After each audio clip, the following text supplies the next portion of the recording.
Welcome to Workhorse Wrestling Network.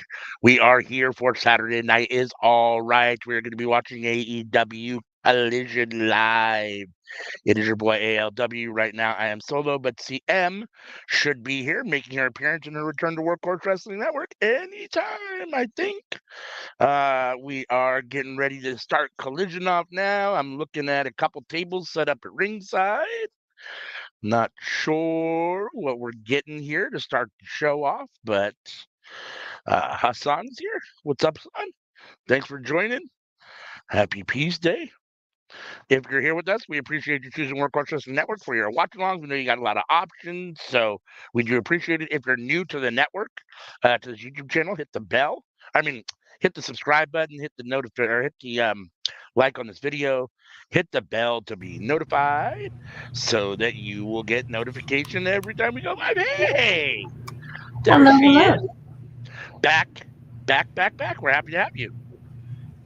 Happy to be here. I had all the issues getting in. Of course. And you're gonna have more because we have to make a switch because the price on StreamYard's going up, so we're gonna have to make a switch at something before October 19th. So we all get to learn something new. How fun. Dustin Rhodes and Sammy Guevara are I coming don't to like this the segment. ring. Why does that not surprise me? You don't like Sammy in general, so it doesn't surprise me. But This is true, but good God, what? Why? Why? What's the purpose of this? I am not sure. I haven't actually even watched Collision in a minute, so they do a lot of stuff on Oh, Collision that they obviously don't do on Dynamite. So, like, if you don't pay attention, you miss a lot of it. So, happy Peace Day, Hassan. I've been watching Collision and Ring of Honor. This still makes no sense to me. yep. Oh, they attacked him before they got to the ring.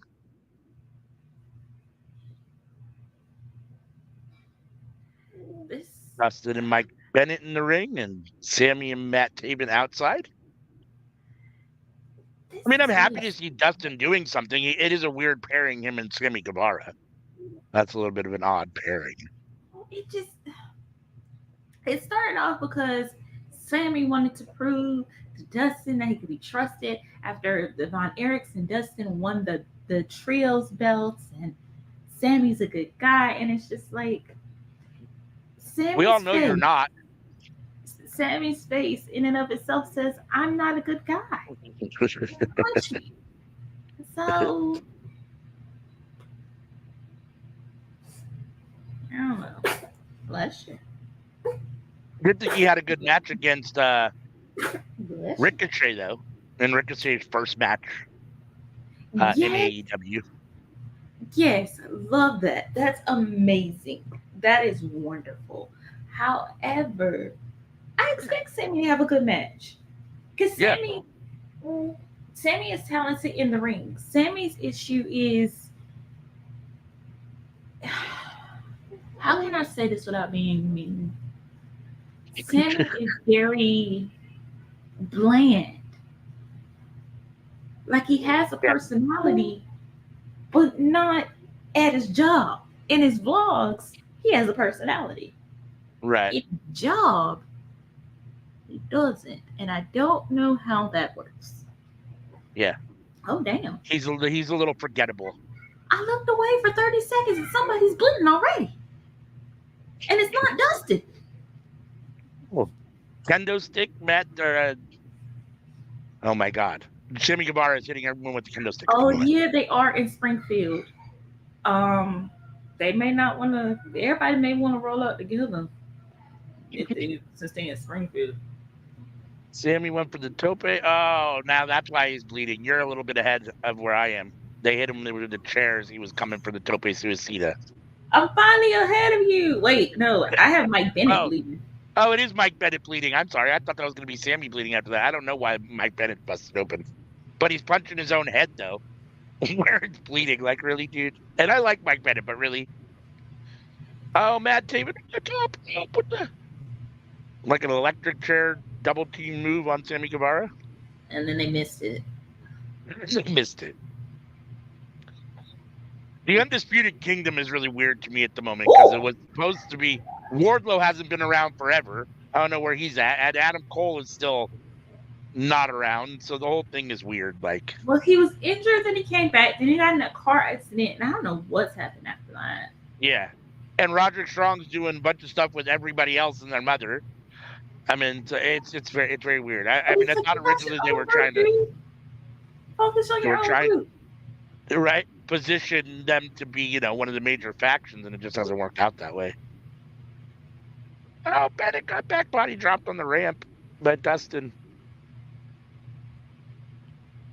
Yeah, you've been watching Collisions and shit. Yeah, Dustin taking back caving off the ramp through the tables.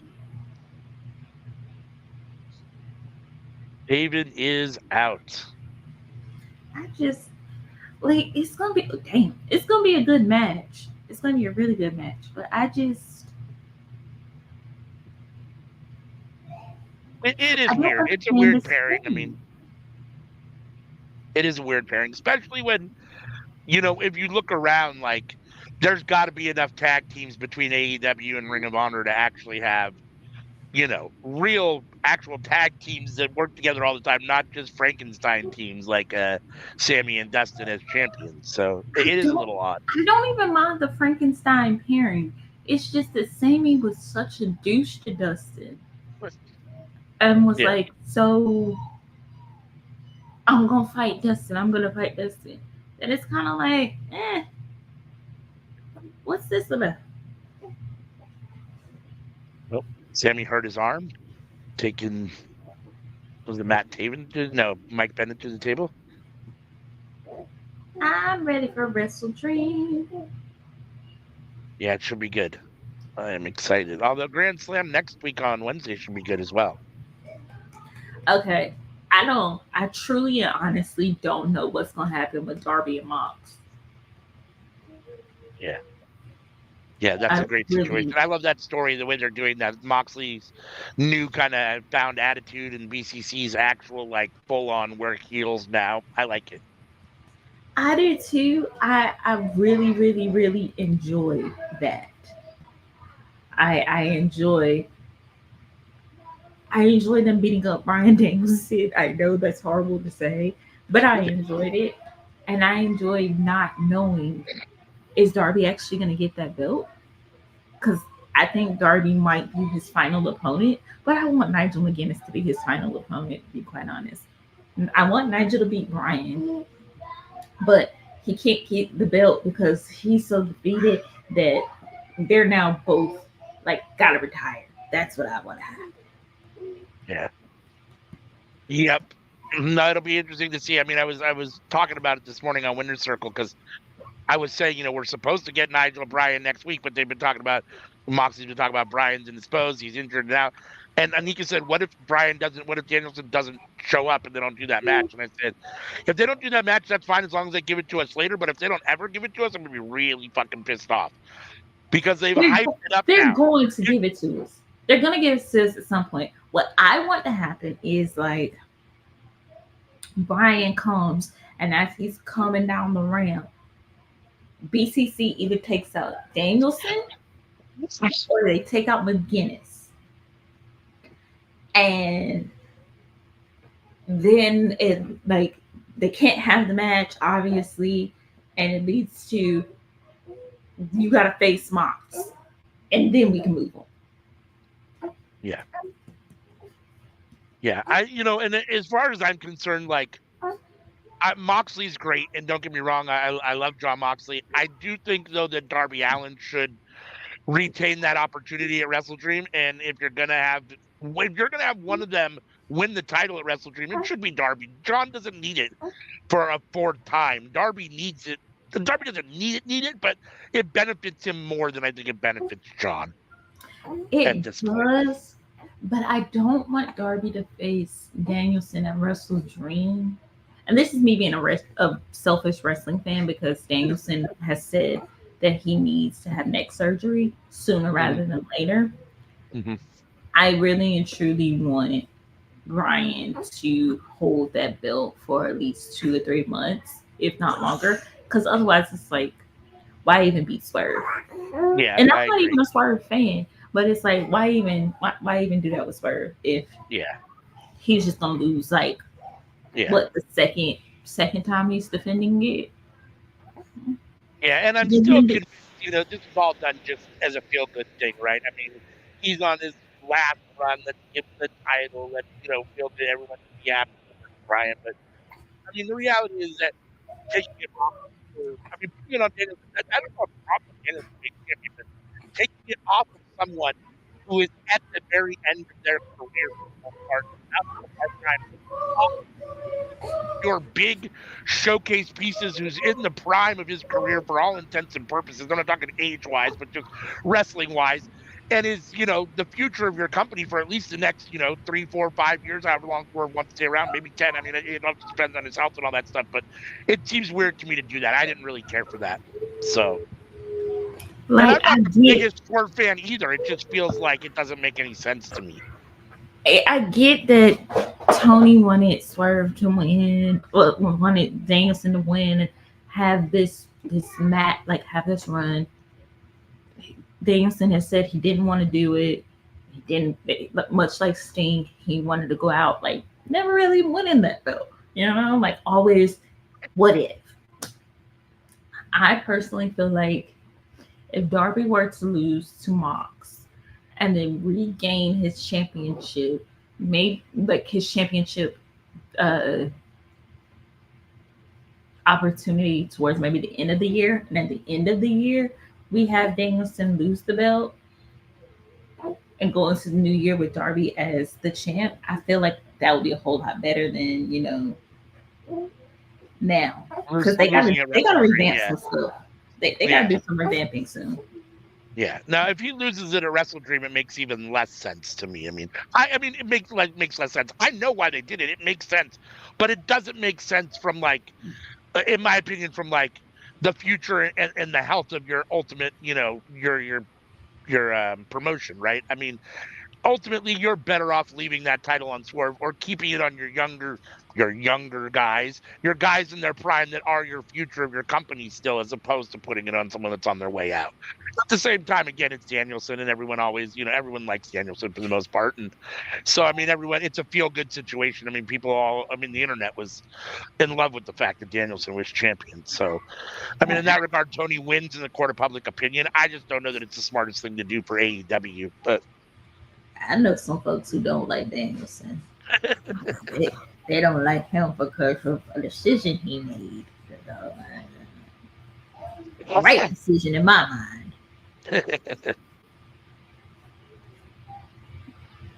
We got Mike Bennett setting up some chairs in the middle of the ring, giving us a little chair table, putting two chairs together. I even the pants it. Y'all, I think Dustin might not be bleeding. Yeah. I think this might be a match where Dustin doesn't bleed. Oh, Death Valley driver onto those Oh, chairs. I'm wrong. Oh, he's bleeding. bleeding. Yeah, he's bleeding. I didn't Dang. notice it at first, but with the blue paint on the one side, you can really see it on the other now. Well, he wasn't turning his head. That's why I couldn't see it. Dude. Oh, it was almost over. Sammy saves the pin. This match has been crazy. Yes, click on him with it too. Hello, everyone, and welcome to Saturday Night Is All Right, which we might need to change that name since they changed the theme song. I don't know. Collision Watchalong with ALW and myself. We are watching the absolutely insane hardcore match with Dustin Right? Rhodes and Sammy Guevara versus the Undisputed Era? Kingdom. Kingdom? No. Oh yeah, Undisputed Kingdom. Because United Kingdom is Will Ospreay, Cal Fletcher's. Right. Dustin Rhodes just wrapped barbed wire around his boot. And Mike Bennett is in the corner with his genitals exposed. I think we're getting the shattered dreams with the. There we go. Basically, shattered dreams with the barbed wire on Mike Bennett. Not Is this actually fully exposed, guys, because they are on TV. Yeah, the is way this it's for the said. titles? This has to be a title match, right? I think so. Okay, so Yeah. I was a little bit ahead of you, and now I'm slightly behind you. I got Sammy at the top of the ladder. I got Dustin just now wrapping the barbed Okay. wire.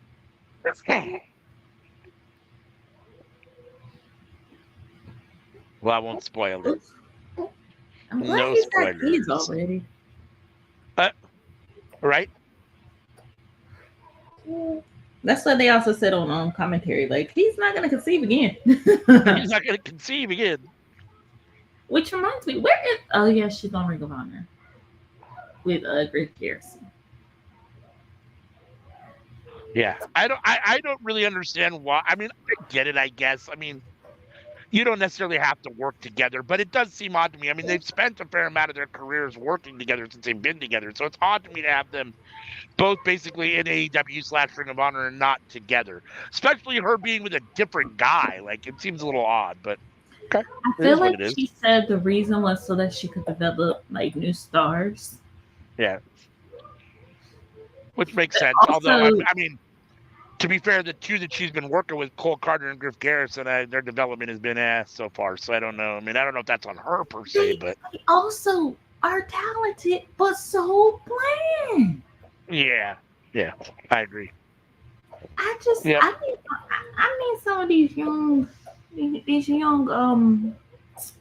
fellas to start developing some personality with a little seasoning because Javon Evans just turned 21 and he got personality at the wazoo. There's no reason why the rest of y'all don't. No doubt.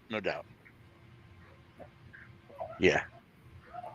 Now we've got the conglomeration backstage with the premier athletes. No, we don't. We have.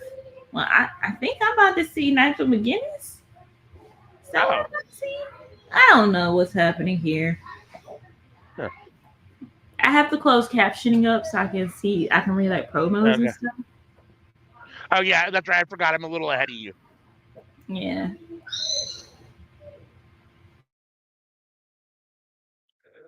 I don't have my volume. I didn't put the captions on because I'm watching on my phone, and if I put the captions on, it takes up like half the screen. So and my volume's down, so I have no idea what they're saying. But I have bifocals for a reason. The conglomeration, hologram is with the conglomeration. Conglomeration is cutting a promo with premier athletes, and of course,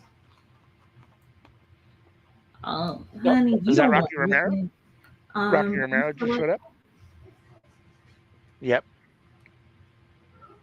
You'll see him in a minute. Rocky Romero will show up. Apologies to the city of Springfield for what I'm about to say. You do not want Springfield to name anything after you, sir.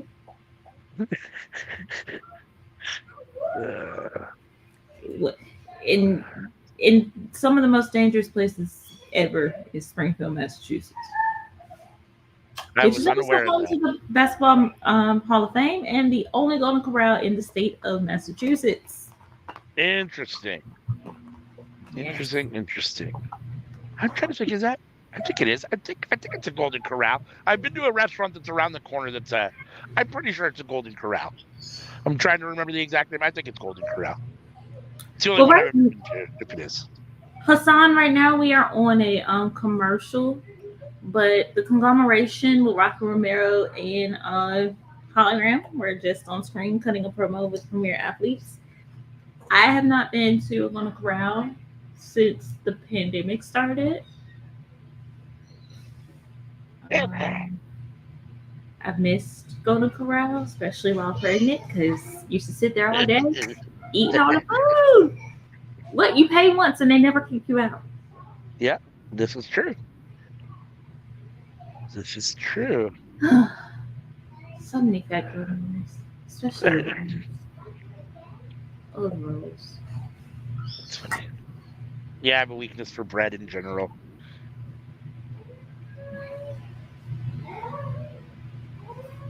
Especially if it's good bread. I'll eat bad bread, but if it's really good bread, then I'm in trouble. Do you have Texas Roadhouse over there? No, not that I'm aware of. It doesn't sound familiar. The next time you come to the best coast again, come down south and come to a place called Texas Roadhouse. You can get a dozen rolls, and guess how much it'll be? How much? Less than $5. Damn. And they are like fresh yeast rolls, and they have cinnamon honey butter. Nice.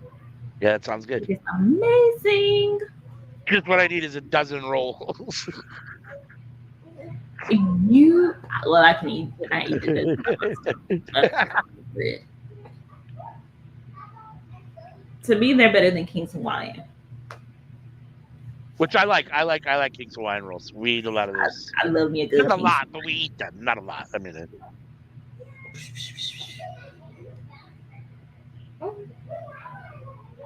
I do enjoy. Sometimes it can be a little sweet. It depends on what I'm having them with. Sometimes it can be a little sweet for some things, but for the most part, I do like them a lot. King's Hawaiian with some jackfruit. King's Hawaiian with like walnut and lentil burgers or black bean burgers. Lentil. Yeah, use them to make sliders, or I like put a just little like a together. chicken tender on it like that, like a little chicken mini, like a what do they call those in KFC? Chicken Little, almost like a Chicken Little kind of. If you just I'm a big fan of King's Hawaiian. I don't know if I have ever, except for the time that I found some that molded and that hurt my heart. Yeah. We went to a restaurant. We went to a barbecue restaurant and we got our food, and then they had cornbread on the counter in cellophane, and it was in tinfoil, and they said it was cornbread. So we got a couple pieces and got it out, got it home, and opened it, and it was moldy. I was like, oh, you're kidding me? No, I'm good. I haven't been back to that place since. If I buy something from a restaurant and it's moldy, I'm never going back. Sorry, you don't get a second chance for that on me. Well, you better not eat any cheese. Well, I know there what I'm getting. I mean, I'm prepared. I know that. Like I do miss Golden Corral since the penny. But then again, I don't go out to eat as much now because people are icky, and being able to be in my house was a blessing because I didn't have to be around icky people. Dr. Britt Baker is coming back, unfortunately. But tonight we have Queen Naminata versus Serena D. That is gonna be a good match.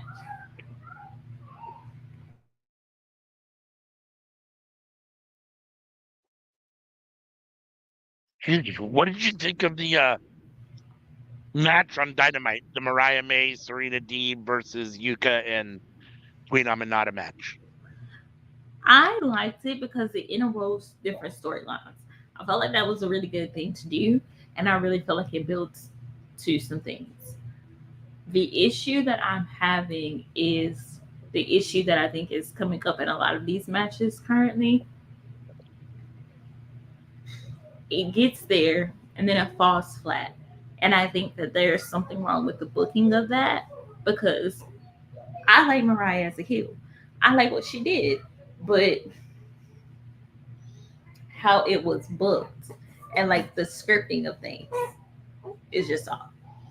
Yeah, and like Anika said, like, the stuff with Toni Storm was really, really good, and then it felt like they had a great story up till she took the title, and then it was like they didn't know what they wanted to do with Mariah after she had the belt, which seems to be a symptom of Tony Khan's booking or AEW booking. I mean, the impression I get is that he does most of it alone. I don't know if that's still true. I don't know, whatever, but the case may be. It seems like that's a symptom, like a lot of times. Although it's not exclusive also to AEW. I've seen it happen everywhere. I mean, if you watch, WWE's done it plenty of times where they put a belt on someone or give someone money in the bank in the briefcase and don't have any idea really what to do with it after that, or doesn't feel like they've actually worked out a long-term story or what the next thing should be. So I've seen it in TNA, MLW, everywhere that you watch, they've had that issue. So it's not exclusive to AEW, but it does happen, and that is bad booking. I mean, it's just, I didn't necessarily have a problem with the match. I just thought it was odd. I mean, we don't really see Serena Deeb that often on Dynamite, and so if you watch Rampage or Collision, and I guess Collision is where she's been spending the bulk of her time, then it is what it is. But like, if you don't watch Rampage or Collision, and all of a sudden, like, she hasn't been in her TV now, here she is tag teamed with the world champion against it. It just there's no on Dynamite. It didn't feel like there was any. It didn't make sense to me. And then Mariah was the whole thing was odd. I thought her attitude towards the whole thing was weird. Now she's Mariah May and she has that attitude in general, but I don't know, I just thought the match came off odd. And I want more for Queen Aminata. It almost felt like they were being served up to Mariah May and Serena Deeb to a certain extent, and I want more for Queen Aminata. I don't have enough experience Well, with, it so I don't really started. have a vested It's interest. So that whole thing started with Aminata confronting Mariah May for attacking like Sky Blue. So that kind of correct. built up. Um, Hassan, right now we have the conglomeration and hologram and Rocky Romero versus the premier athletes and their partner.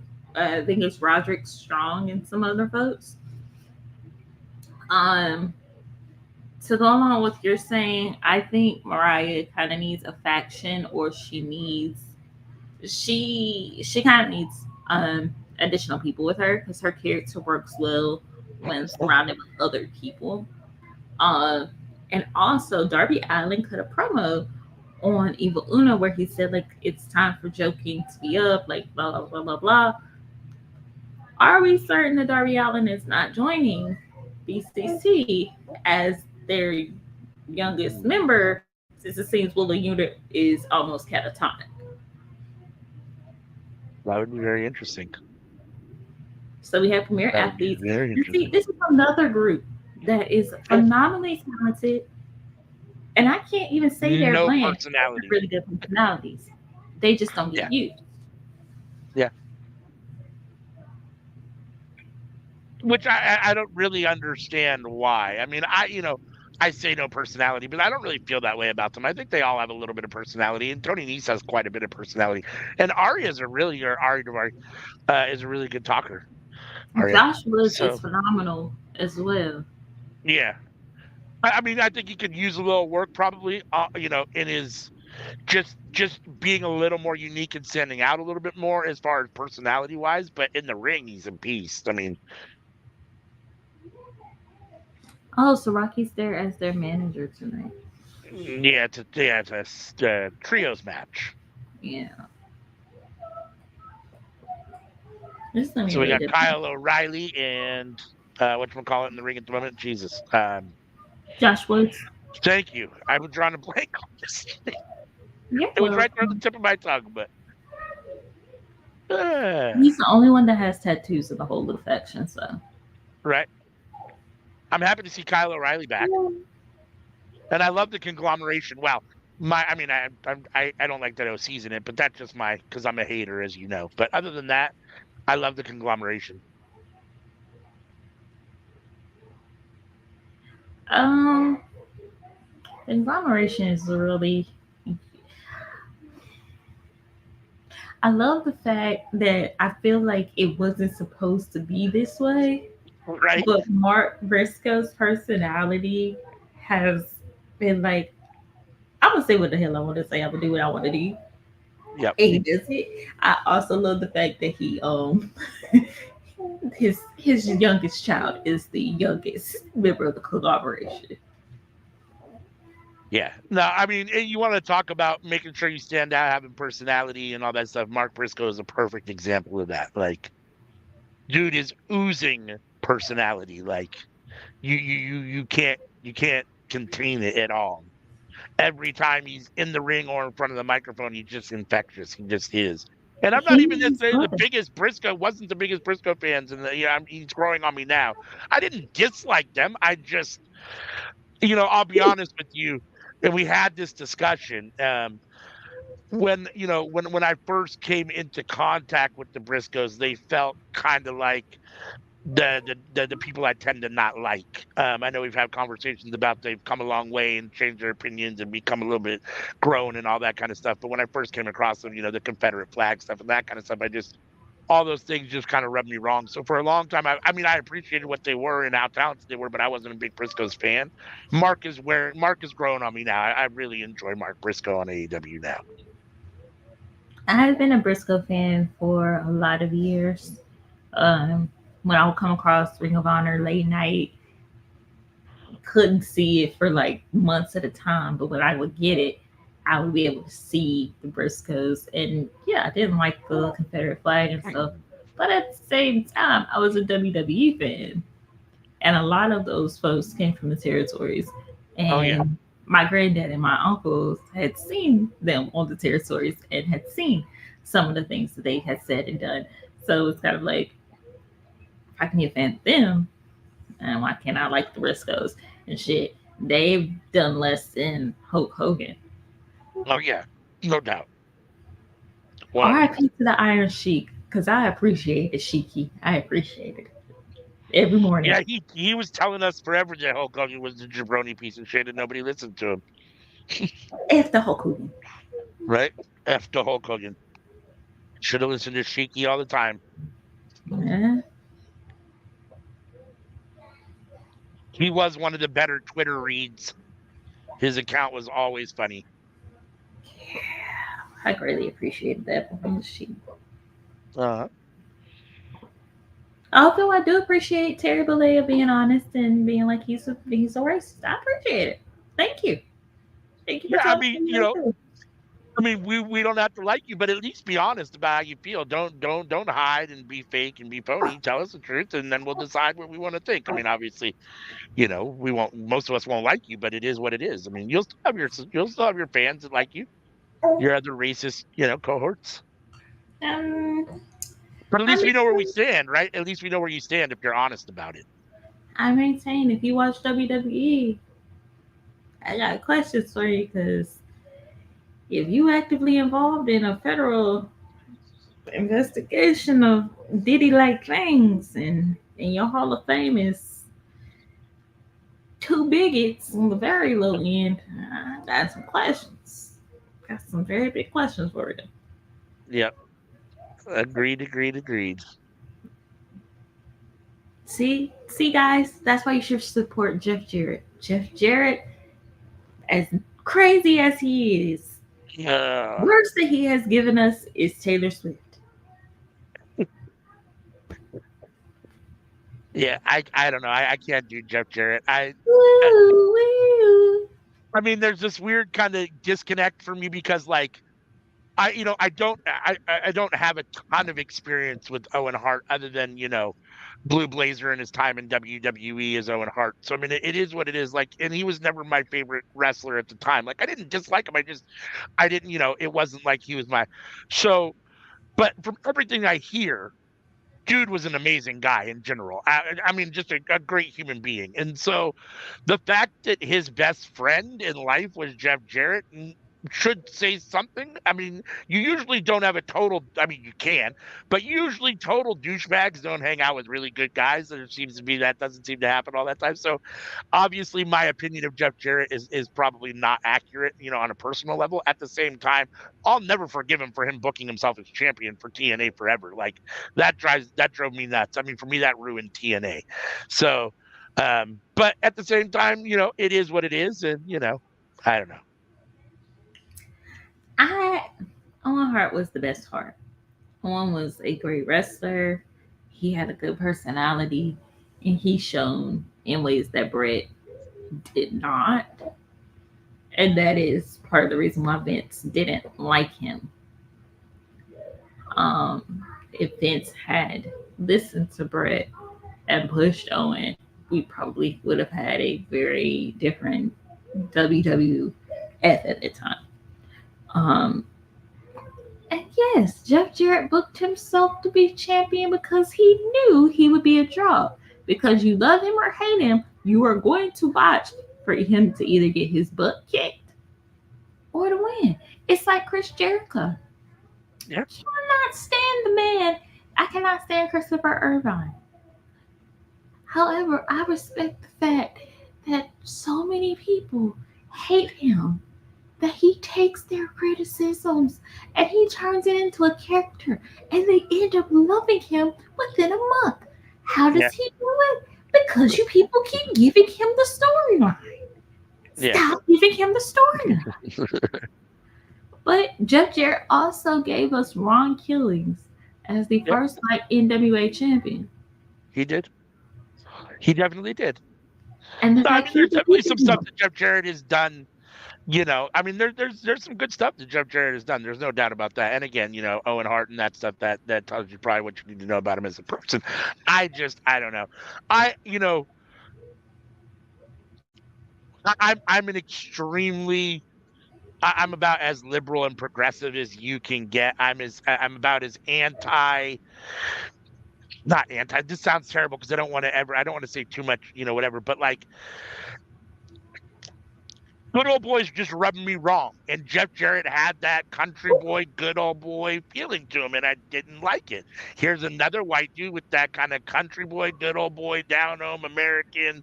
I'm a kind of rednecky type dude, and I just don't. I don't like that. So that character always rubbed me wrong, and then the whole booking stuff with TNA, and I don't know. Ooh, let's And go for slap nuts. some. I hated the slap nuts. Oh, Jay Driller We love on Team Josh Slap Nuts. Briggs. 1, 2, 3. Mark Briscoe with the Hater, Jay I'm Driller. still watching. Oh, I'm sorry. I totally forgot you were behind. I apologize. I will let you know something. Um, the folks who are up front in their bigotry are far more appreciated than the ones who hide it. And in this country, a lot more folks hide it, and that's far worse than just being upfront with it. No, I agree with that. I agree with that. Up, up, up, up, up. Yeah. Way to go, Frisco. Wait till you see the conglomeration dancing at the end. It's great.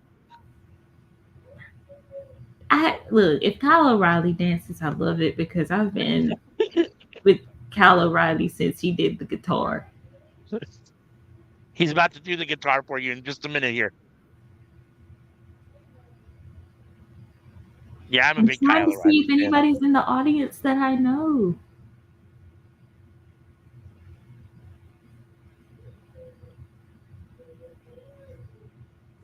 Huh? Such awkward dad dancing. Right?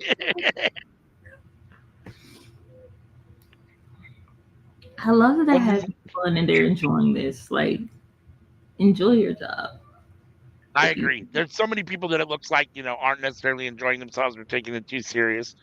And I'm often guilty of that, especially with my wrestling. Like a lot of times I find the what's supposed to be comedy is irritating or, because it's making fun of stuff. But I do like to see these guys enjoying themselves and having a good time. It makes you feel like they actually want to be there and enjoy wrestling. that's because you're a hater. Eminem collection. I was just gonna ask you, I wanted to wait till you said something. What do you think about these two being in AEW? What do you think about Eminem? I love it. I am a fan. I have followed them on the indies. I am in the live streams. I watched them when they went to Soft Ground. I loved it. I love their personalities. Um, I hated the fact that they never were able to bring these characters to fruition. But I love the fact that they are doing it now and they are in a place where they can shine Well, and we're getting a Mariah what May they match. wanted to do. Oh, here comes your women's world champion, Miss Mariah May. Yeah, no, I mean, I like it a lot. I think I'm happy for them. I mean, don't get me wrong, like their specific gimmick doesn't necessarily move the needle for me, but I like both of them and they're both extremely talented. I'm happy to see them get the opportunity to do what they want to do. And I'm glad that AEW seems to be utilizing them better than WWE ever did. So, It sucks that they weren't utilized, but I am happy that they're doing something else. I would love to see. Um, I had his name on the tip of my tongue and I just forgot it. The high flyer that WWE let go that was in TNA. the high flyer in WWE that was in TNA. Why am I drawing a blank? Right there. And I know it. And I'm so mad at myself for forgetting his name. Yeah, and it's not ringing a bell with me. Is he on the main roster or on NXT? He went from NXT to main roster.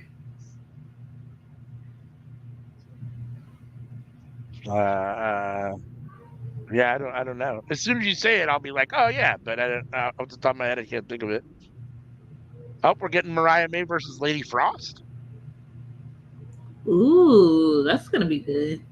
Yeah, this should be spicy. Lady Frost is ridiculously talented. And I so agree. underrated. I agree. And yet there's some sort of disconnect because she doesn't get the booking and the push, right? It's kind of odd. I think people don't want to connect with her because she's really, really good. Yeah. Well, yeah, she's putting it on Mariah at the moment. I got buffering on my end. Come on. Oh, and now just shut off Mustafa on me all Ali. together. That's who it is. I want to see Mustafa Ali in AEW. Hmm. Yeah, that would be fun.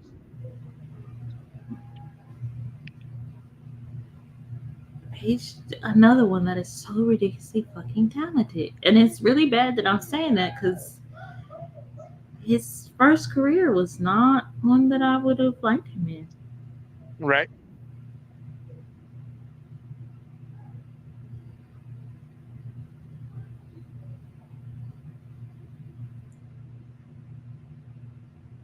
Fearfully confident. Welcome in. He says Matt Seidel Evan Bourne. Oh, is that who you're talking about? Is No, I that was who you were talking about thinking about? Mustafa Ali. Okay, that's you. Yeah, But that makes oh no. I will never forget Matt Seidel because he before the Seth Rollins RKO, he took my favorite RKO. Um, and he is him and his brother are both really talented. I like how they've been utilized in AEW with wrestling and being kind of like trainers, but also be like kind of ambassadors for the company other places. But yeah, I was talking about Mustafa Ali. I want to see yeah. him in eight. Oh shit! Oh, come on. My feed is buffering. So for those who weren't watching, Mariah May whipped Lady Frost into the corner and then went to go give her like a running like kick. Lady Frost before Mariah could get up there, lifted herself on the top turnbuckle. Mariah hits her, comes back, does head scissors from top turnbuckle, takes Lady Frost down.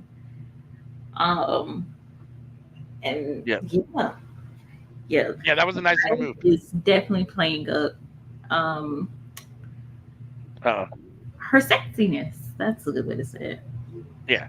No, Mariah's very talented. I mean, I don't have a problem Ooh, with her being women's champion. I just don't necessarily think they knew what they wanted to do with her afterwards. Anika's convinced, and she's probably correct. I think that the program was supposed to be Mina Shirakawa right after Mariah got the title, but for whatever reason, Mina, I don't know if it's visa issues or I don't know what's going on, but Mina's coming, but she's not here, and she hasn't been here yet. So I don't know. She was here and then she was gone again, and now she's gone again, and but she's coming back. So I don't know. I don't think That it's supposed to be Mina. I think her and Mina are going to be a tag team. I want her and Mina to be a tag team. one, two, three. Because I want Mina to face Mercedes for the belt. That would be fun. Because it would finally give Mercedes a good opponent. Speaking So of Mercedes, I haven't had a chance to ask you, what do you think about Camille being with Mercedes? I love it. It makes perfect sense to me. Because if you remember, well, you probably didn't watch it at the time, but early NXT, you had beautiful, fierce females, which were Charlotte Phase 2, Mercedes, and Summer Rae before Summer Rae got called up to the main roster. And then you had Charlotte and at the time Sasha Banks, and it really developed them. Now you have, well, maybe I shouldn't compare those two because that's a little awkward. But now you have Camille with Mercedes getting further development, and it works because Camille is a good promo, but she's not as strong as she would like to be, and Mercedes as a heel is very believable as promo. Mariah gets the win, but I do think had this match gone a little bit longer, it would have been a really good match for her because Lady Frost and she play off each other very well. I like that Yeah, chemistry that we had already right there, and it was just I agree. really brief. I agree. Yeah, I mean, unfortunately, it was definitely a Mariah May showcase situation, which is unfortunate for Lady Frost. I mean, they let her get a little bit of offense, but really, I mean, it's more about the champ getting a win and showing off how good she is, which for like I said, for Lady Frost is a little unfortunate. She probably deserves a little bit better than that. But hey, I guess at least you're getting a match against the world champion. I suppose that's some sort of rub in some way. Um, yeah, but it would have been nice if they had given him a little more time and actually let him have a little bit more a little bit more of a match. But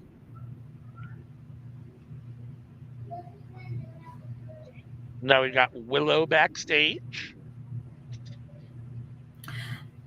See, fearfully confident. Oh. Yes and no. Because I don't feel like Mercedes is going to be dumb enough to say some stuff MJF said were though. Right. I like Camille. I really enjoyed. I was big on Camille in NWA when she was champion.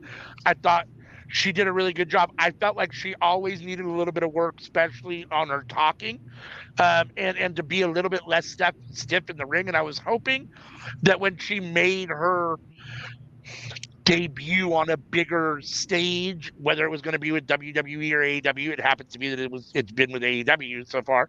Um, that she would have kind of that she would progress a little bit more than she is. At the same time, she's going to learn a lot under working with Mercedes, so that doesn't hurt at all. I love her in the ring. She just is a little stiff. She needs to be a little more fluid, and her promo, she needs to learn to talk a little bit better. She needs to hone that down. She's not bad, but she needs to get better, especially if the goal is ultimately, if Tony sees her as some sort of main event type star at some point, she's got to do a little bit more work. But I do like her with Mercedes, so I think it's perfect for Mercedes because having muscle works great for her, and she has someone to do all of her light work for her and help her keep that title. So Ooh. So we have Taya Valkyrie talking to Willow, and Willow gonna pop that girl in the face what do because you she think was of Deanna Purrazzo and Taya together? they've been together in ROH on Collision. When Deanna was going against Thunder Rosa, the last two victories she had was because of Taya Valkyrie. But Do you like them together? I do because it makes sense with the TNA connection. Mm, Makes a lot of sense with TNA connection. yeah. Um, Wait, and you like? Taya can talk a little bit more, but she's not as Mm, good of a wrestler as she used to be. Deanna, like Camille, is a little bit stiffer. She has the personality, she has it there. She's got a breakthrough. Okay, yeah. so eventually her ego will lead to her talking that ish. But I also think she's not gonna be like MJF and give Camille the opportunity to face her. Cause she's very braggadocious. She's very I'm the ish, I'm good, I'm this, I'm that. But she ain't stupid. MJF was No, I kind mean, of stupid at if times. if Camille starts to get if Camille starts to get over, and that she's starting to get some of the spotlight, that's when I could see Mercedes start to kind of like try to put her in her place maybe a little bit, and could get maybe a hair MJF is, but she's smarter than MJF. I don't think she's gonna piss off Camille the way that MJF pissed off Wardlow. Oh no, Mercedes can do it. Mercedes is not that damn stupid. I think before she does that, she'll go to Okada and be like, Okada, I need you to do this for me, type situation. Uh, My screen is black at the moment. We were at commercial. I'm assuming we're getting ready to come back here any minute. I have a commercial right now. Okay. Do, do, do. While we're at commercial, if you're here with us, we appreciate you choosing Workhorse Wrestling Network for your watch alongs. Thank you for chiming in the chat. If you're here, let us know what you think about the show that's going on, anything we're talking about. If you're new to the YouTube channel, hit the subscribe button, hit the like button on this video. It helps a lot. Hit the bell so you can be notified every time something comes out on this YouTube channel. That's the best way to make sure that you catch everything we're putting out. And we are back with the acclaimed and Daddy Ass. Finally, before we get back there, finally, folks are starting to see that Cody Rhodes is a heel. As I've been saying, Cody Rhodes never stopped being a heel. And you people are finally saying it. Finally. That's funny. Y'all let that, oh my god, I love you guys. Kissing babies. It's a heel.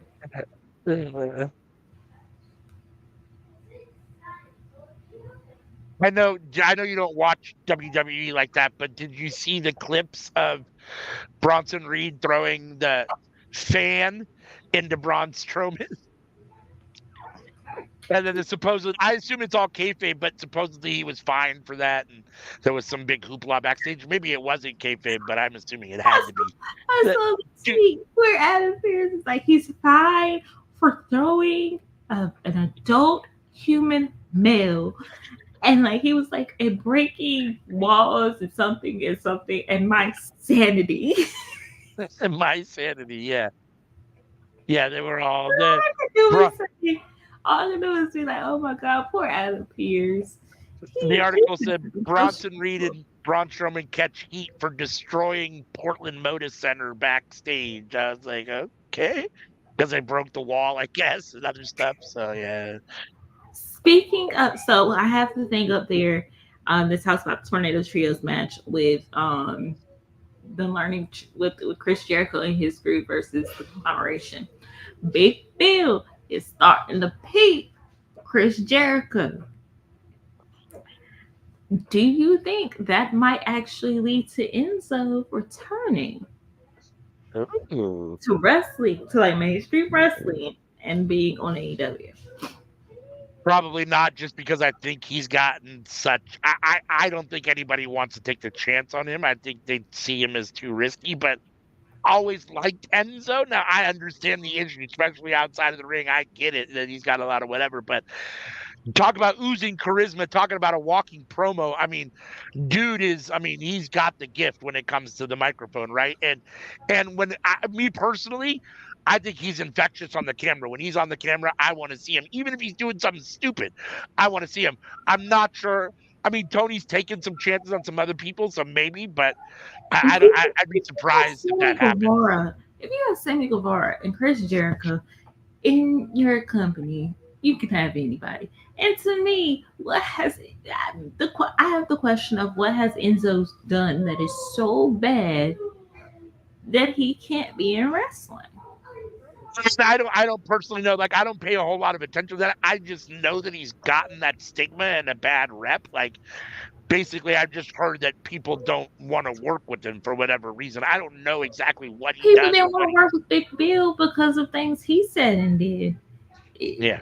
Against the last sitting president, before the last sitting president. Right. Fans got mad at Mercedes for saying the things that all wrestlers are saying now. If you are a fan, please don't come up to me in the hotels or in the airports. It's creepy. And everybody got mad at her. Yeah. Honestly, I think what happened with Enzo was a product of the WWE machine, which if you go back to Mercedes and Naomi, it shows there. Mercedes was painted as this big crybaby and she lost and she threw a temper tantrum. But everybody was like, no, that's not what she did. That's not who she is. And that's how the machine painted her. No, I So mean that might very well be true. I mean, WWE definitely has a history of, when a situation goes bad with the wrestler, they have a history of trying to, write it in their favor, change the narrative, right, and make themselves look good or make the person look bad. Oh, Enzo was the issue. That's why it didn't work out. Which, I mean, maybe that isn't the truth. Mercedes was the issue. That's why it didn't work out. She's a crybaby and a whiner. She couldn't handle it. She didn't want to do what we were asking her to do, which, we all know isn't true. So, and not only that, but we can see through that. So I mean, but I don't know. Yeah, I mean, I do think it's kind of interesting. I mean, he was in MLW for like a little cup of coffee. He was there for maybe like a month or so, and I thought, oh well, he'll hang out here, and then all of a sudden he was gone. So, and I'm not sure what that's about either. And now I haven't seen him anywhere, so I don't know what he's doing. I'm assuming he's probably taking independent booking somewhere, but I don't know. I haven't seen him on anything or heard of him in a little while. So. But I always liked him in Cass. I mean, I enjoyed that. I mean, I thought Enzo and Cass were fun. I they mean, they were the first folks I know that I always wanted to see the spot, to be quite honest. That cut a promo without needing a mic. yeah, We're so over that the fans did the promo for them. yeah, yeah, We are at Darby Allin versus Evil Uno. Evil Uno is taking it to Darby Allin. yeah. Darby It's Allin's on definitely Super. made a career Shit. out of taking the beating and then at the last minute finding a way to, come through with the win. Darby? It should Yeah. be noted that the Evil Uno does have a new mask. Yeah. Evil Uno, I thank him for taking over the Mystery Box Wrestling or Mystery One Wrestling in Canada after and picking up and broadcasting Canadian independence after, Ethan Page did what he did. Um Shit. Damn, Alex. Okay. Way to be heels. Now keep that seriousness going. Right? Hmm. I was so high on Dark Order for such a long time, and then they They just have have been, it's another one of those things that booking. yeah. Booking. That is one of AEW's biggest faults is the booking. It does feel like losing Stu Grayson or Stu leaving, whatever the case might have been. Definitely it had a negative impact on Dark Order and their booking and their position in the company to a certain extent. I mean, they Well, were already getting cooled down a little bit, but I they don't know. lost It felt like they they were. lost Stu, they lost Anna, they lost Alan Five Angels, and they lost Chan. Yeah, they So did. They losing lost a all lot of of them guys. in kind of like one fell swoop. Yeah. Yep. And now, what is Preston Vance doing? He was with those guys. He was with Roosh and those guys for a minute, and now I haven't even. I mean, I can't even remember the last time I saw him. Last time I saw him was with Facing Roosh. So I don't know if he's injured or what the deal is, but he hasn't been around for a minute, it feels like. So, Well, after and They fired Jose for whatever reason, that played a factor into things. yeah, That was another dumb decision, unless something really serious happened. right. I did see it looks like it's official that the Lucha Brothers have inked their WWE deal. More power to him. What's that bag? I mean, although I can't imagine AEW wasn't paying him. I mean, I'd be interested to know what the difference in pay is. But at the same time, and I've said this a whole lot, even though AEW is what it is now, and it's become, I think, pretty decent competition for WWE in some respects. I do think there is still something to be said for WWE being and still feeling like for a lot of these guys, that's the company I grew up watching. That's the big stage. I'd love to still have maybe my WrestleMania moment. So I could see why Lucha Brothers potentially want that. Um, but yeah, I mean, they don't. we'll see how it plays out. I don't feel like they're a great fit for WWE with their style and stuff, so we'll find out. But they're good enough that they should be able to thrive anywhere. We'll see if WWE can book them properly, I guess. I hope that they achieve all the things they want to achieve in WWE. For me, as a fan, and having formerly been a lifelong WWE fan to the point where I wasn't missing shows at all, no matter what. Um, I don't think WWE is the be all end all, just because the more that you find out about the WWE machine, the more it seems like you have to give up so much for it. Right. Yeah. I'd much rather take a chance on a company who, while I may not be in the position I want to be in, I still have the opportunities to go out and do more. I still can take the money and put it back into my community. I can take the time to train with my children. I can take time to be with my children. Um, and I don't have so much wear and tear on my body for a spot against LWO. Yeah. Yeah. No, definitely. And even though he's gone, him being Vince, there is still WWE still has that little kind of, it feels kind of tainted and has that kind of stink to it of being the company that had all this really bad shit going on backstage. And I don't think it The surprised company anybody, but itself is under federal indictment along with Vince McMahon. That's what so there you everybody go. seems to forget. The Right. whole company, and Janelle Grant named names, and it wasn't just Vince. That's not the only Oh yeah, family member involved. exactly. And so, I mean, just by default, the fact that Vince's family, i.e., Triple H married to, Stephanie is still involved, has that stink to it. So it's still, WWE is still got that dirt on their fingers. I mean, until they completely sever themselves from that McMahon family and make a move, and that'll probably never happen. I mean, I don't know, but they're always going to have that stigma. Jeff Jarrett giving a promo backstage with his wife, Team Karen Jarrett. Black Nuts. Look, me, myself and Luke Owen might be the fans of some of the only fans of Jeff Jarrett. Damn it, but Team Black Nuts strong. Even though he's now starting to look like Colonel Sanders.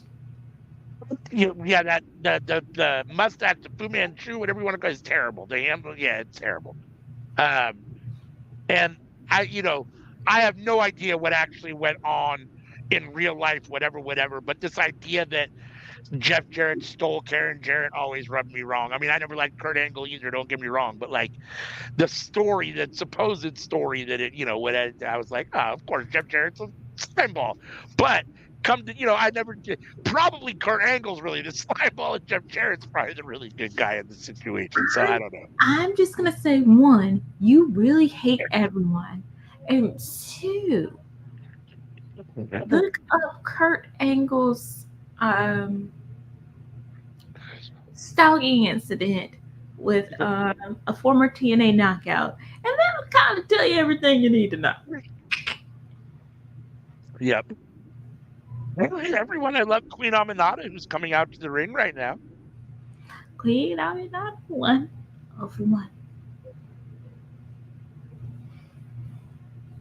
I've been a fan. I want it to be noted that I've been a fan of Queen Aminata since day one. I was telling these folks about her, and nobody wanted to listen. But damn it, I told you people about her. I told y'all she was going to be the one. Now look at her. And also, shout out to Red Velvet. Doing big things over there in ROH. Yep. Just a cute little baby. Still cute. That's a cute little stinky one.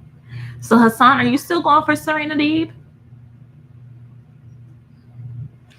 Oh, her hair. Love this woman. Serena? No, Queen Aminata. I love Oh, Serena, Queen. but I love Queen Aminata more Yeah, yeah, because her come up has been really great to watch. Her, Willow, Chris Statlander, Julia, I will. I feel like I will always enjoy more because seeing their growth and Anna J, seeing their growth from where they were to where they are now. right. I I agree. love it. I think Serena Deeb's a little bit. She might be a little bit more. Queen Aminata is more athletic, I think, uh, by nature than Serena Deeb. Serena Deeb might be a little bit more technically skilled in between the ropes, but I like Queen Aminata a little bit better than Serena Deeb too. Serena is definitely one of the most talented technical women's um, Yeah, wrestlers in the world. To me, it's very interesting. She's not a catch can like wrestler. mhm, Like what's her face? Shayna Baszler and Natalia. right. But I do appreciate her. I'm definitely happy to see her. I don't watch Collision a lot, so or I haven't been watching Collision a lot, so I haven't got to see her, but I'm happy to see her again. I wish she got a little more time on Dynamite, but Yeah, you really should be watching Collision. I don't think I think I've missed one Collision and the entire time I've been on. yeah. So Yeah, you when we're not doing this, my Saturday nights are filled up. Anytime that I don't have to do this, my wife is happy because we can do something. I was watching even after, popping the kid out, watching wrestling. How is the baby, by the way? She is good. She's been watching wrestling with me since she was born, ain't that right?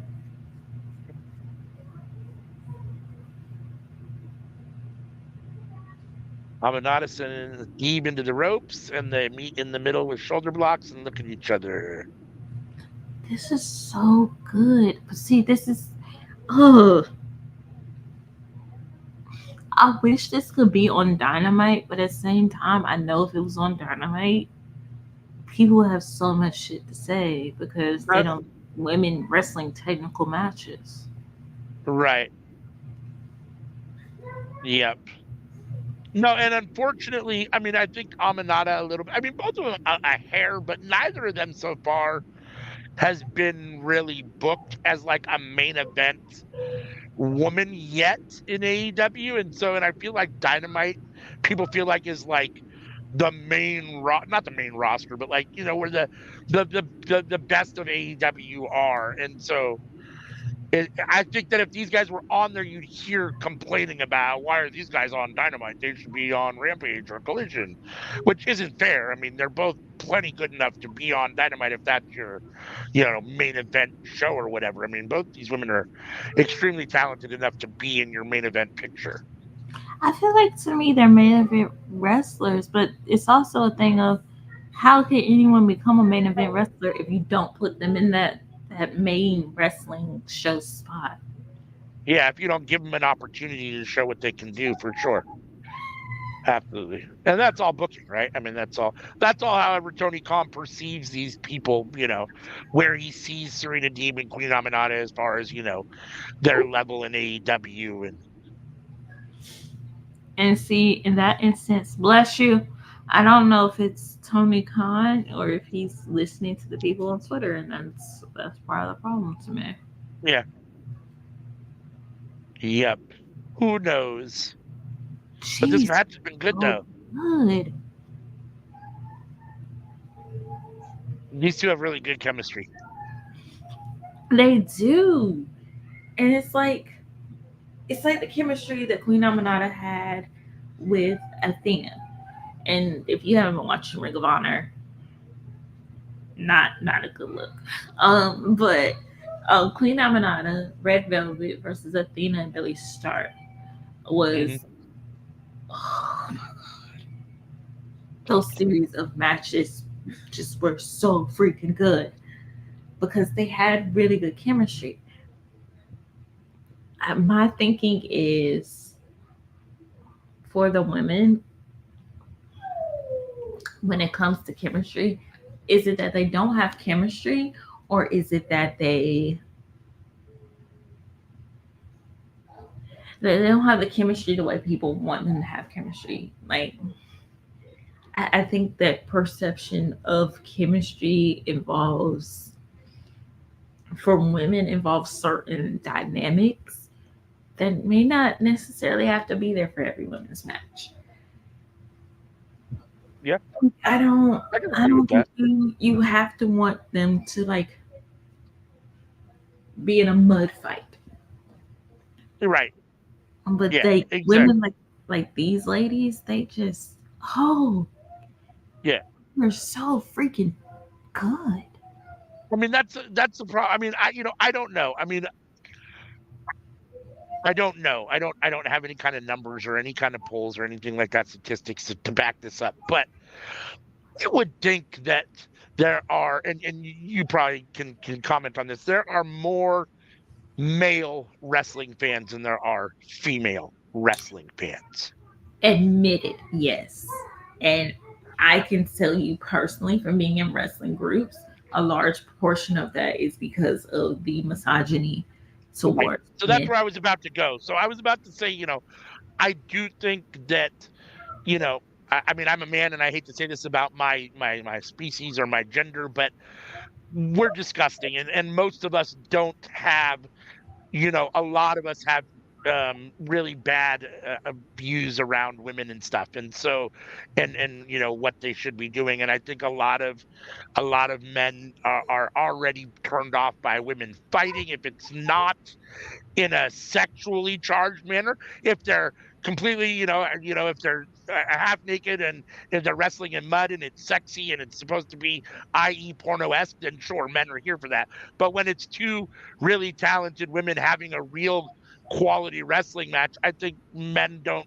That turns a lot of men off for whatever reason. Um, and so, yeah, I think that does unfortunately work against them. Men are misogynistic for sure, and I don't think wrestling fans are excluded from that. So Let me I let me think put it that's a like big this. part of it. Let me put it like this.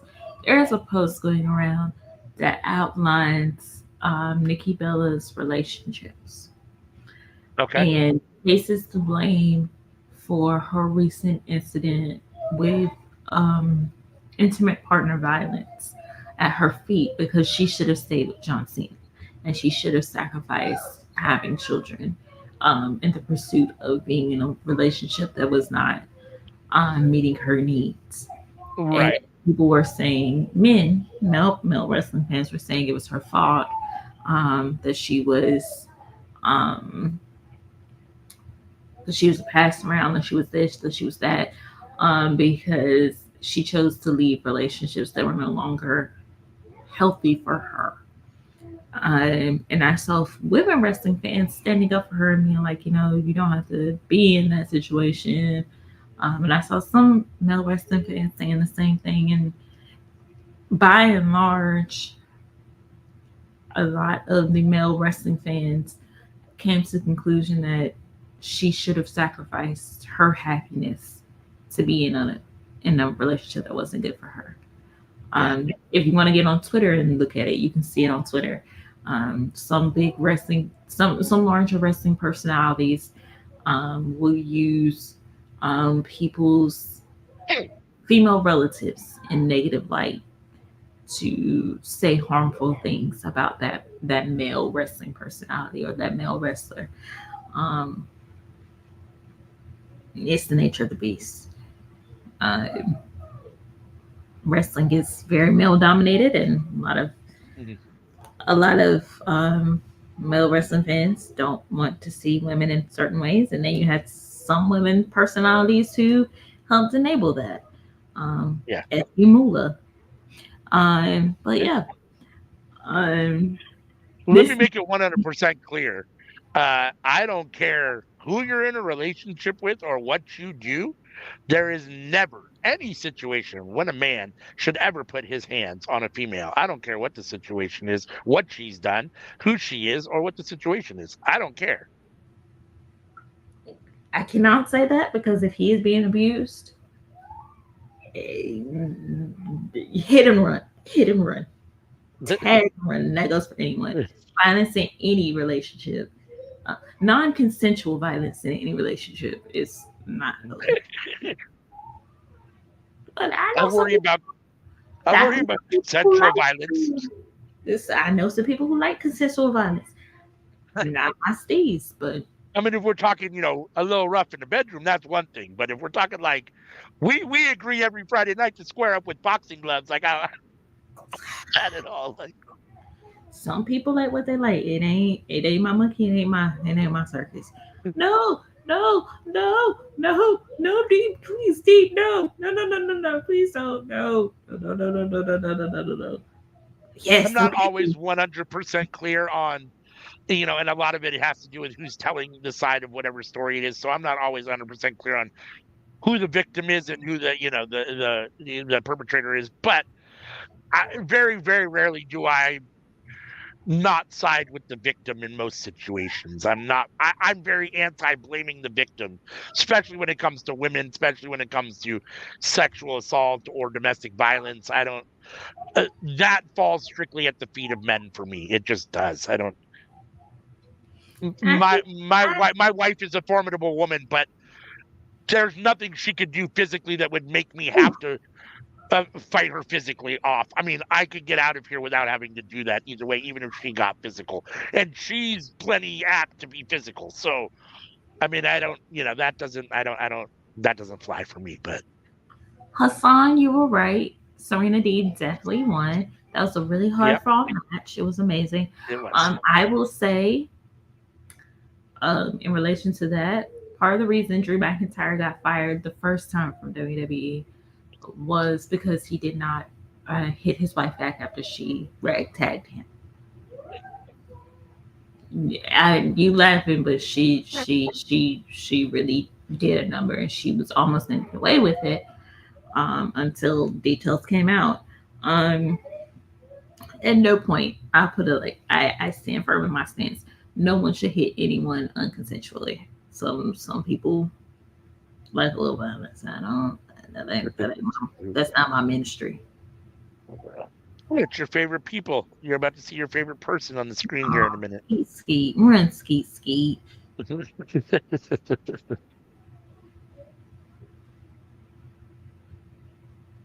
I mean, I'm not the biggest fan, but at least she had some when she had Ruby and Tony. At least she had some decent people with her. Harley Cameron's terrible. Like, I mean, this is really Hardy bad. Hardy is not as bad as she used to be, and she is still better than Skeet Skeet. I like Harley Cameron. She does the ditzy role very well, and she's still in training, which is a lot of people don't really know that the girl Right. can Yeah. sing. She can sing. She's a good promo. I like her. I want her to get better in the wrestling so she can be a triple threat because I really like her. I find her interesting.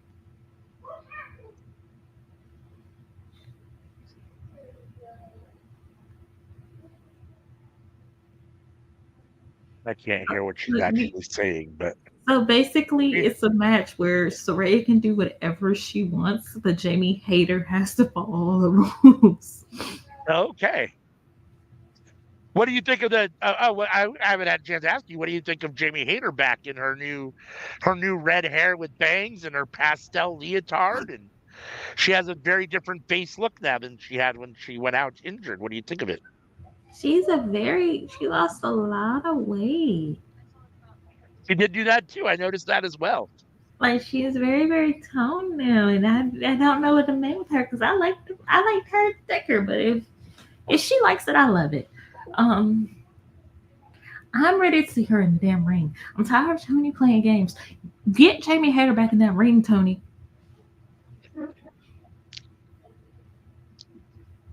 We've missed her.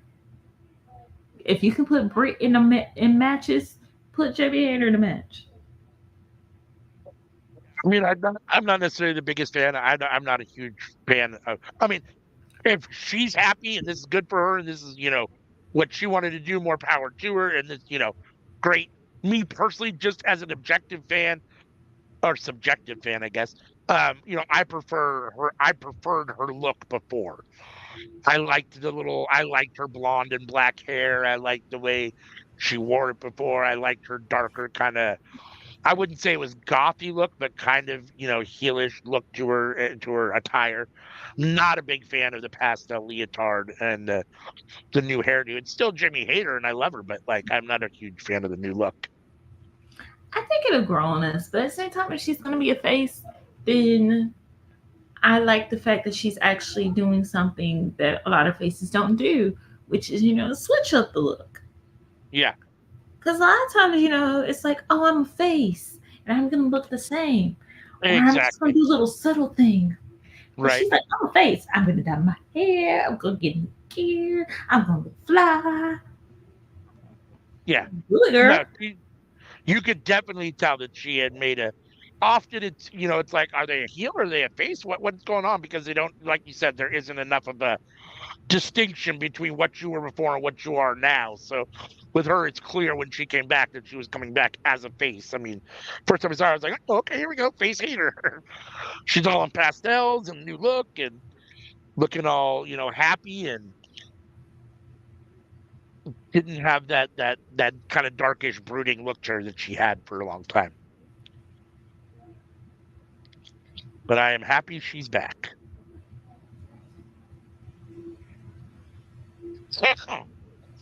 We're at the end of the commercials, or at commercial, I assume, because my screen is black, waiting for it to come back on. Oh, here we go. Oh, Dustin and Sammy. Dustin Not is all again. bloody. I don't want to see Sammy Guevara on my screen. Yeah. Dustin and Sammy shaking hands. He's so bland. Stop trying to make him a good guy. He's not a Uh, good guy. He's a heel. yeah, and it's like I get it. I mean, I understand. They do this with a lot of guys. A lot of guys will spend multiple times in their careers as different things. You'll be a face at some point. You'll be a heel at some point. Almost everybody does it at least one time, if each, if not more. But I do think there are certain people that after you've seen them do both, you're like, yeah, the right lane is XYZ. And I do think the right lane for Sammy is a heel lane. I don't think he does the face role well at all. The right role for the following people is heel: Sammy Guevara, Mercedes Moné, Cody Rhodes, Roman Reigns, John Moxley, Adam Cole, Yeah. Hangman Page, the Young Bucks. Ooh, They are Hangman, meant to be interesting. heels. They are all meant to be Interesting. heels. See, I don't. I'm torn about the Hangman thing because, like, I'm not a huge fan of this like insane super heel Hangman that we have at the moment. Like, Oh, whoa, it. whoa, whoa, whoa, whoa, whoa, whoa. Whoa, whoa, whoa, whoa, whoa, whoa, whoa. He is not insane. And he is not a heel. If a man rode up to your house and cut a promo on your kid, what you gonna do? And if the same man was sitting outside of your house when your wife are going to the hospital to have your second kid, what you gonna do? Like, well, you around here by my kids, both my kids. Hell no. If it was me, I he ain't go far enough. mean, and I get that. I do think that I I I do believe that they're trying to present him in some way, shape, or form as a heelish character. He's come back with the beard. He's got an uber aggressive attitude, not just towards Swerve, towards everybody. He feels like he's been fucked by everybody and no one cares about Hangman Because Page. they And that is, all stood up for Swerve. They all cheered for Swerve. Nobody told Swerve he was wrong to run up in that man's house. no, you're right. But as a result, it feels like that. And I'm not, whether it's a heel or not, I'm not a huge fan of this Hangman Page. I like him better. I think his lane is as a face and that kind of sensitive cowboy, as opposed to the uber aggressive, just, I don't know, I'm gonna, be pissed all the time and try to destroy everybody. That doesn't feel like, for me, in my opinion, the sweet spot for him. But Hangman is right. Vengeful justice. Okay, so we got Hook and the Outrunners and FTR. Um, in a big 10-man clusterfuck match that's about to start here, you know, some Hook interesting partner pairing. with the Outrunners because they got charisma, They do. They do. They do. and he struggles Hook, with that. Hook needs to be with someone that has charisma. Hook definitely needs someone to still talk for him and to carry the bulk of the entertaining part of the sports entertainment. I feel like they should let the Hook that had that picture out when they went to the strip club that time. They should let that Hook out. That because he was like, oh, that Hook hang around Yeah. Dan Garcia and go out there and dance. You know what?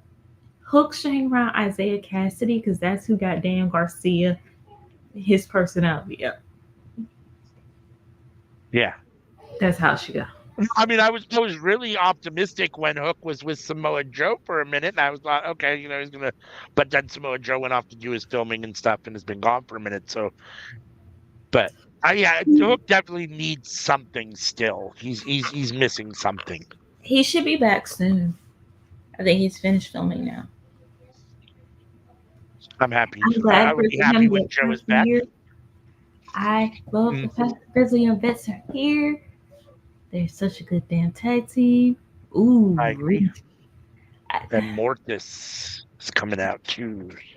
Roosh needs more. He should definitely push more. I Even agree. I though agree. he Roosh is meant to be a heel because that's one Mhm. person you don't want to piss off. Because if you piss him off, he's gonna hurt you. I agree with that. I agree with that. This is quite a five-person tag team with the Grizzled Young Veterans and Roderick Strong and Mortos and Roosh. I Wasn't like it. Mortos last week? Yeah, he was. You probably didn't see it.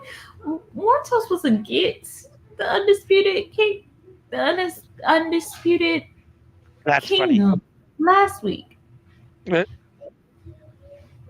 Why am I drawing a blank on his match on Dynamite this week against? Why am I drawing a blank on who he Ricochet. faced? Ricochet was really, really, really good.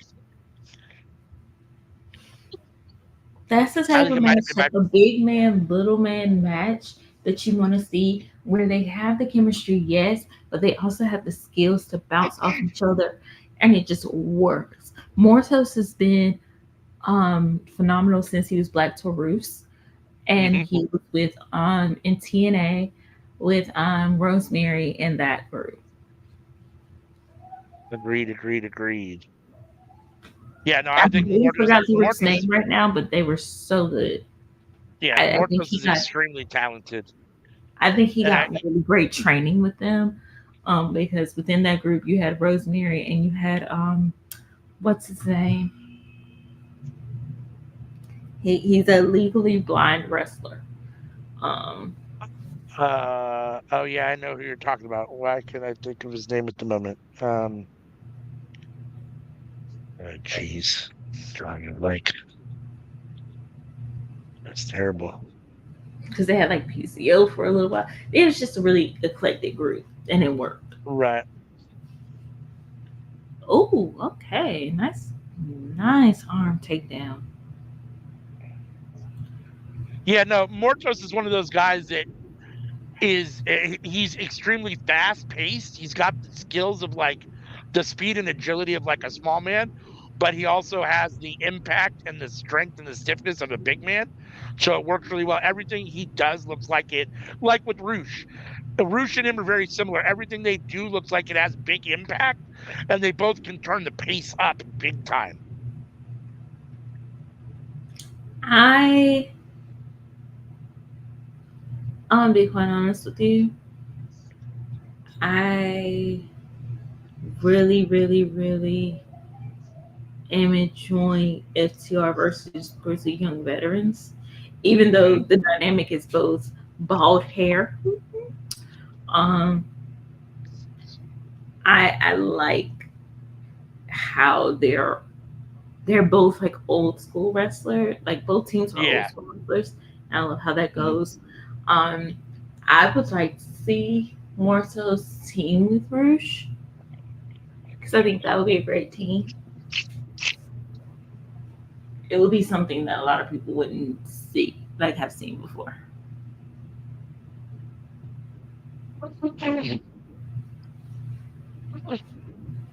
Bless you.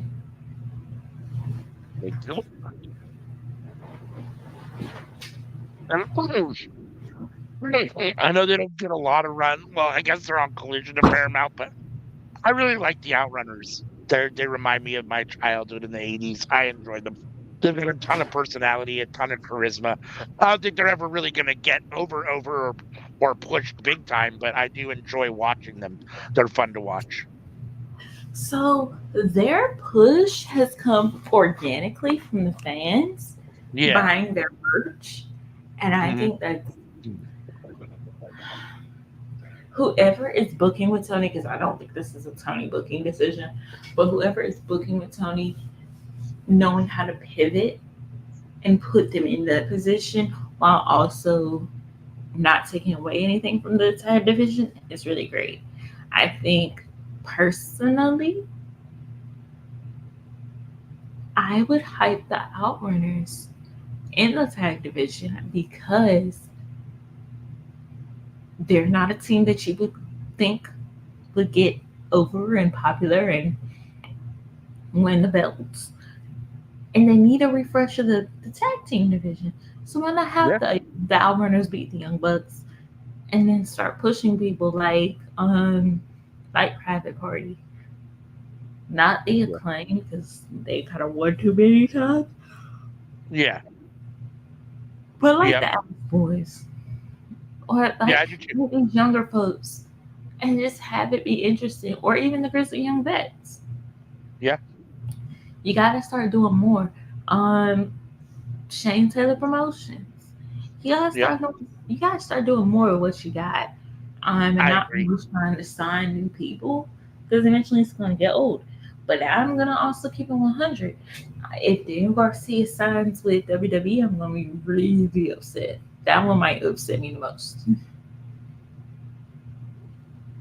because Yeah. I I've don't. been a Daniel Garcia stand for a long time because that man is talented and I always saw the personality. Everybody hated me, but I saw. Yeah. No. I mean, for a long time, I mean, I definitely didn't hate him. I thought for a long time he needed to work on his personality, and he came across as very stiff. When he started dancing, I think it helped a lot. It showed that he can actually have some personality, and since then, he's developed a amount of personality. I like Daniel Garcia. I don't I don't think that he is destined for greatness in WWE. I don't think he fits their style or aesthetic appeal or anything that they really have going on. So I think that would be unsuccessful. Just like I don't from maybe a charisma and personality standpoint, Ricky Starks would be good in WWE, but I don't know that they would book him properly. So I feel the same kind of way about Daniel Garcia. I feel like they're both just better off in AEW, even though Tony hasn't done necessarily the greatest job with either of them. It's been better than I think WWE would do with either of them.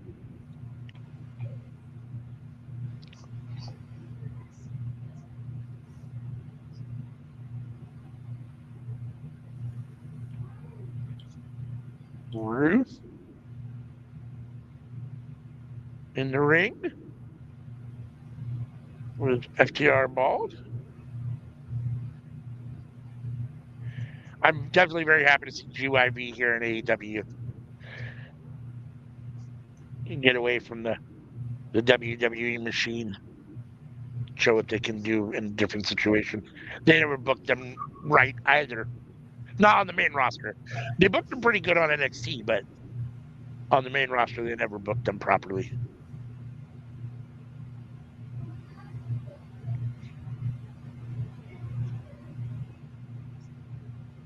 Yeah, what do you They got? really didn't. They hated it. Hey, look at those. You want to say hi? Hi. It's been a long time since I've seen you. He's Ooh, got two trucks, nice a dump truck trucks. and an excavator type truck. Yeah. Daddy got those for you? Are those Legos? Oh, mommy got those for you. Oh, right. It's like a bulldozer. It's a bulldozer and excavator. That's right. Whoa. Ooh. That's how mommy's leaving you. I try to go with mommy. Hold on. I love you.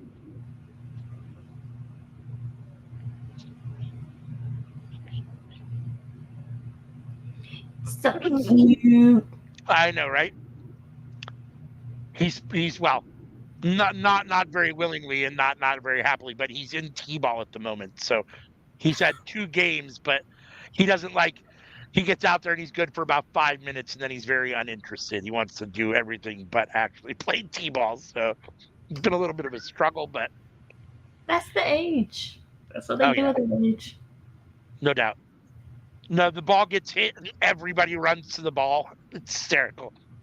The kid hitting the ball runs to the ball. All the defensive players run to the ball. But it's fun though. He's cute. You just get out there and watch him and laugh a little bit. I don't know that it's overly cute for mom and dad who are struggling to try to get him to pay attention and stand up and at least listen to the coach a little bit. But from an onlooker's perspective, it's funny and it's entertaining. That is not something that I want to go through. We went through it with soccer. Yeah. Not again. Especially with a bat, that's even more dangerous. Yeah. Yep. Oh No, shit. the first practice, my grandson hit the coach with the bat when he was swung the bat and hit the coach in the leg. The first kid to hit the coach in the leg, of course, was my grandkid. And see that right there. Luckily, it wasn't terrible. The coach was able to shrug it off, but it's like, oh, yeah, there you go. And this is why I stuck cheerleading when I was younger.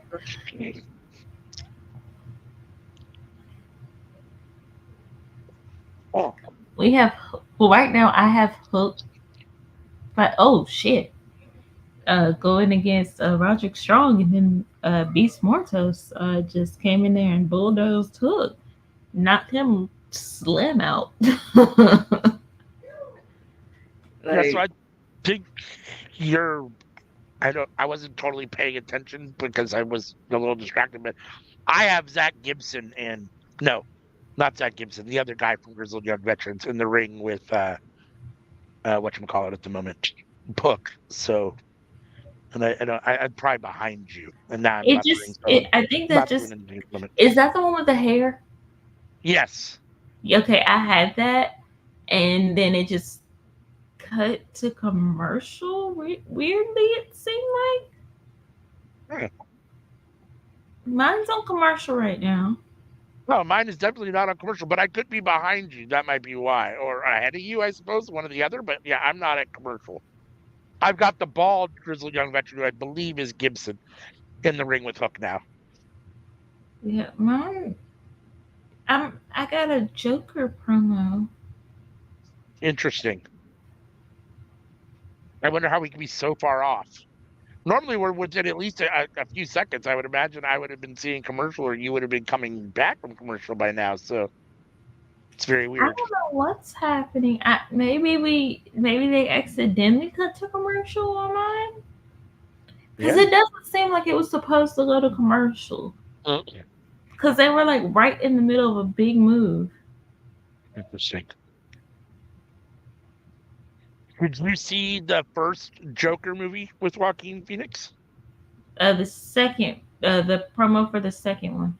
Yeah, no, but did you see the first one, the one from a couple years ago? Oh Did you yeah, watch that Joker movie? yeah, yeah. Are you going to watch this one? I didn't want to see the first Joker. I probably won't see the second Joker. I probably won't see the second one. I mean, I can appreciate what Joaquin Phoenix did in the first one. It just I didn't care for it. It's not my style of movie. I liked it, but at the same time, I don't want a Joker backstory. I Yeah. want I don't want to know who the Joker was. I want to be so confused because he's so confused about who he is. I appreciate that.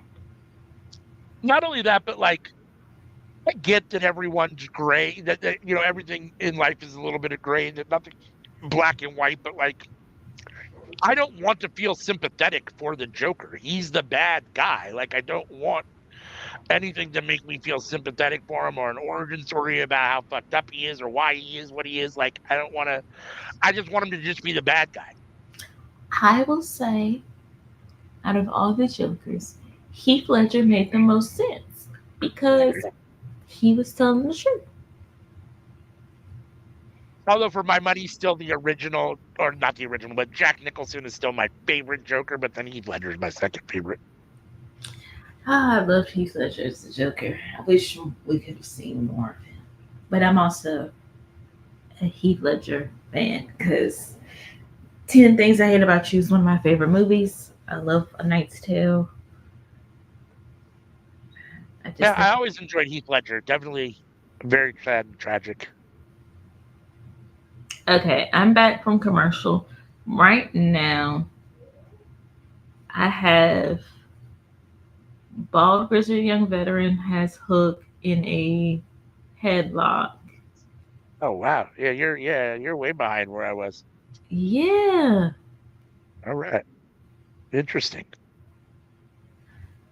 And like, I've got an outrunner in the ring with both grizzled young veterans, body slamming both of them at the moment. okay.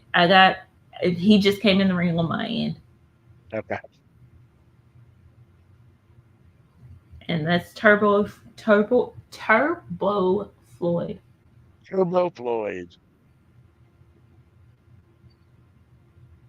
They're so 80s. I love it, dude. When you said your childhood in the 80s, I giggled a little bit. 'Cause I was like, Yeah, I oh, know. I'm fucking he old. meant to say the 70s, but we'll take the 80s. Oh, no. I was a child in the 80s. I was born in 76. I was only 4 in 1980. Jeez Louise. Like, by the time I was 1980, aware of what I was going 1880. on, I was an 80s kid.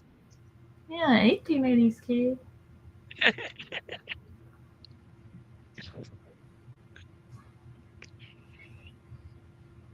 Although, to be fair, the jokes about being born in the late 1900s suck.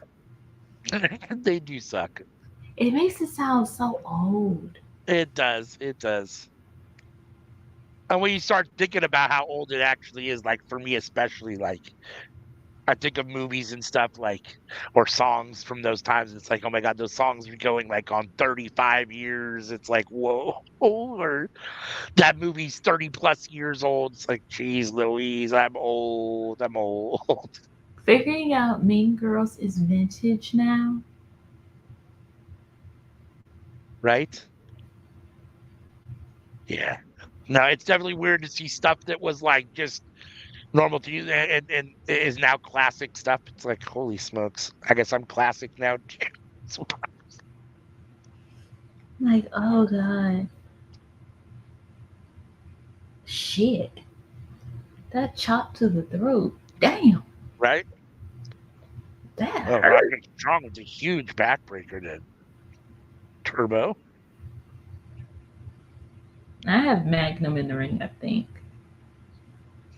It might be Magnum. I have a hard time telling them apart sometimes. Plus, I'm watching my phone, which is small, and I'm blind. So That's because you won't put on your glasses. I was dude. You'll get a kick out of this. Me and Dolores, while you were gone, did a GCW watch along on True Heel Heat's Twitch channel, and at one point, a guy came out in a hood and a mask and unmasked, and I said, "Oh my God, it's Scorpio Sky!" And she started laughing. She said, "Dude, that's fucking Jinder Mahal." And I was like, "Are you?" And I looked at the screen and go, "Oh my God, you're right. I'm so fucking sorry, Scorpio Sky." Like, that's how blind I am. Like, I totally thought Scorpio Sky or Jinder Mahal was Scorpio Sky for a minute. It was bad. It was bad. She was Sir, dying. sir, I'm gonna really need you to get your glasses together. Right. Right.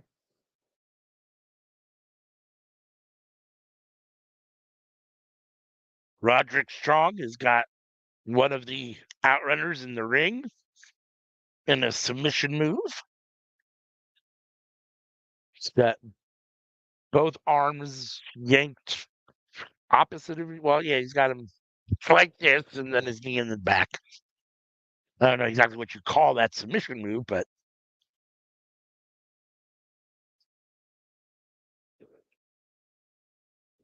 Roderick Strong reminds me a lot of Dean Malenko, but with more personality. I always liked Dean Malenko. Me too. I was always a huge Dean Malenko fan, but he was I always always a little kind of so sarcastic. bland too. I feel like he was so sarcastic that it worked for me. Yeah. Oh, Mortis with the splash. 1, 2, and the outrunner kicks out.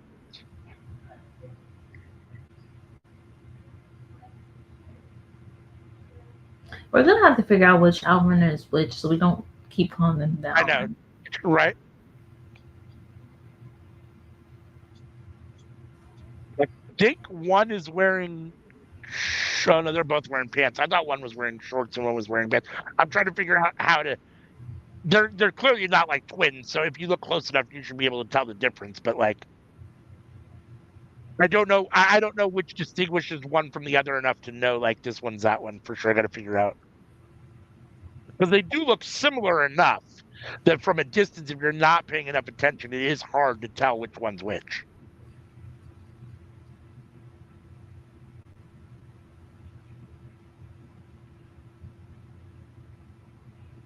Like it's easy with the grizzled young veterans or FTR because one's bald and one has hair. You can always tell the It difference. But is now. You remember when it they is both were bald? that's true. When they're both bald, it was hard to tell with FTR. Oh God, that was no. Oh, It was the Grizzly and Vest who were both bald. FTR wasn't Cash? one always had Wasn't hair. Cash bald? Cash always had hair. I thought Cash was bald at one point too. Cash and what's the other one? Dax. No, That's yeah. Cash always had hair. Okay, for some reason I thought he was bald at some point too. I don't remember the long. James Drake. That's his name. That's a long-haired veteran, grizzled young veteran's name. I don't remember him being bald. They had they had them both shave their head when they were the dyad. I don't remember that. That's interesting. For some reason I don't remember James Drake being bald, but interesting. I remember them being part of the diet, but for some reason I don't remember that. But I must have just blanked it out or missed it or wasn't paying attention. Who knows? Who knows? Roderick Strong with Oh, another submission move. Kind of a pseudo camel clutch, but without being across the dude's back, I guess. He's got his knee in his back and he's pulling his head back. Let's put it that way. so the less hairy one of the The less outrunners, hairy one. the less hairy one of the outrunners, it seems like has tattoos. Do they both have mustaches? I know one has a mustache. So the hairy one is Floyd, and the not Okay. hairy one is Magnum. Okay. Now I just have to figure out which one is the hairy Magnum, one and which one is the non-hairy one. it seems like Magnum has a sleeve that he uses to cover up his tattoos. Oh, interesting. So on my screen right now, it looks like Magnum's in the ring. With Roderick Strong, yeah. Yeah, because he has tattoos and he's less hairy. Okay. And Roderick Strong just tagged James Drake. And Magnum just tagged in FTR Bald. Bow. That's how you tell them. All right. Hairy and less hairy. Oh, huge German suplex to Mortos. Oh, that's Roosh. I'm sorry. That's Roosh. They both have the same boots on at the bottom. I missed it. I was looking to see if they had the mask on, but Roosh doesn't have the mask. Now they're getting stereo suplexes. Ooh, FTR is giving German suplexes to both Roosh and uh, Mortos.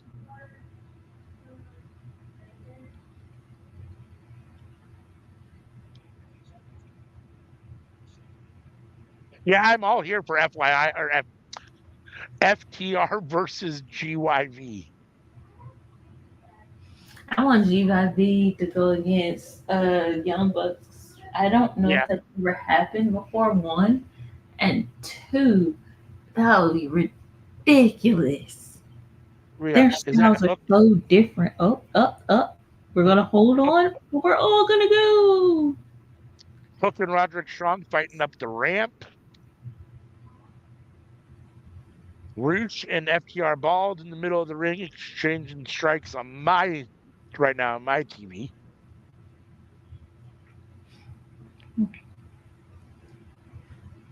No, both men missed right hands, then both men connected. That was cool. That looked great. I really like Hook versus Roderick Strong. That works for me, and I don't know why. Yeah, I don't have a problem with it. I mean, Hook definitely needs somebody to, at this point, to still kind of carry matches, and Roderick Strong's one of those guys that can do that.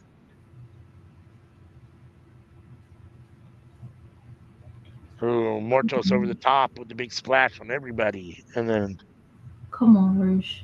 Come Sash. on, So here come we on, go. We're gonna get Shatter Machine. It looks like. come on, Roosh. Well, I got buffering. Who's up? Nope, Come on, come no on, Shatter come on. Machine. Oh, come on. They got buffering again. Stupid thing. Come on, come on. Oh, yes, Martos. Come on, come on, come on. Ooh. Oh, Roosh just gave the horns to FTR Bald. I Big love how drop kick in the we just corner. all adopted that. Right? And he just gets right back up. Oh, that's a great back body drop. Ooh, Yeah, come on, y'all. Take him out, take him out, take him out. very interesting. I love this Very, team. very interesting. Just works. Oh, I do now. Now looking at his face again, I remember James Drake Bald. They just showed a clip of a GYV up close, and I'm looking at his face, and I do remember him being bald now in WWE. For a minute, it was drawing a blank, but now looking at him again up close, I remember him being bald. So, have you got to the end of the match yet? Yes, and I need Roosh and the Beast Mortals to be a tag team. That Yeah, needs to I agree. happen. They would be an awesome tag team for sure. Roosh got the win for his team in this match. Oh, now we're getting, I guess, Serena Deeb a little quick little backstage promo. That was a very solid main event. Lots of good. All 10 men are quality wrestlers, so they all. It was definitely exciting and interesting. It was fun.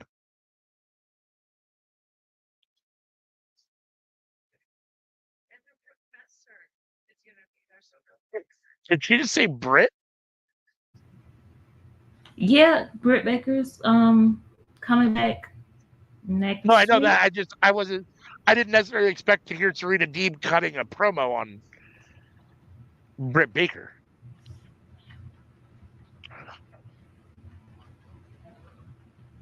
Look, anybody who can talk shit about Britt, I love. I enjoy. Let's watch that.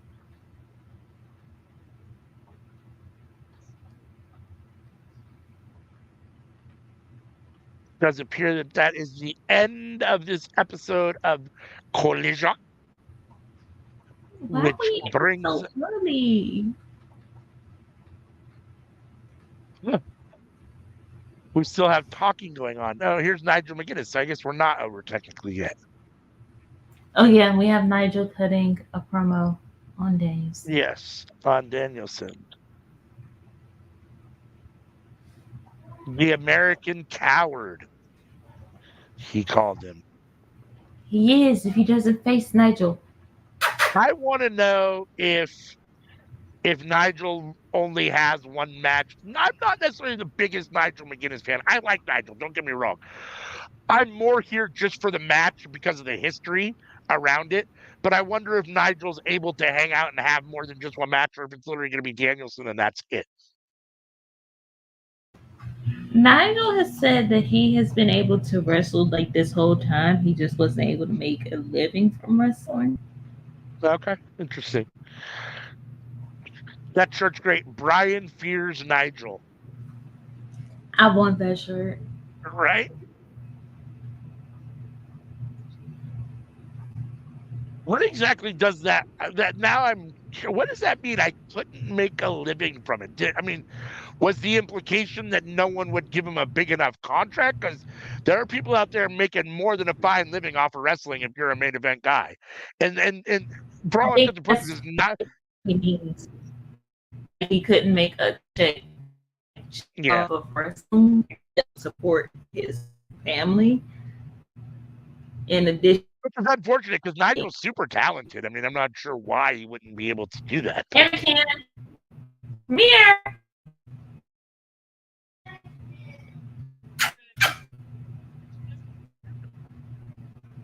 Tony's out here talking to Nigel now.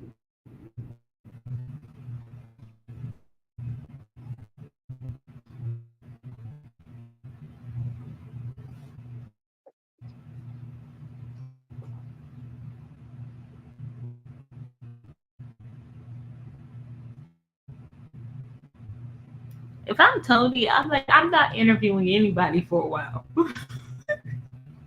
Right.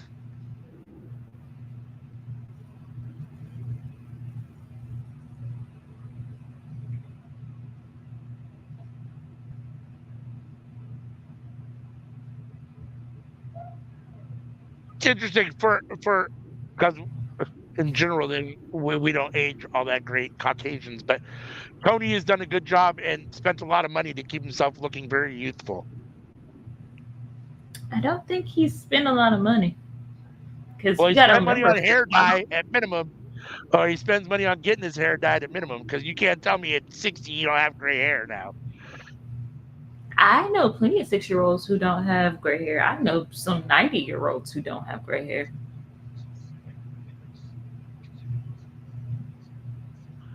But there's also the fact that Tony was at Starbucks for a lot of years. But are they Caucasian, the ones that you know that don't have gray hair? I know of at least 5 Caucasians that don't have gray hair older than 6 years. That are elderly and don't have gray hair? And don't dye it. Naturally haven't gotten gray hair yet. Interesting. That's rare. That's very rare. And honestly, I'd be surprised if that's Tony's natural hair. I mean, I guess it could be. I mean, it's always possible, but I'd be surprised. You don't take it serious. Oh, damn. You pretty good. Now, I'm not saying that's Tony in and of itself, but when you say like looking useful, I think you Botox and shit. Yeah. No, I don't think Tony's doing that. I don't think. Dip out. This man just said he will kick your head off or run, Tony. Right? Trying to stand up for me, Brian Danielson. Brian Danielson is not going to stand up for you.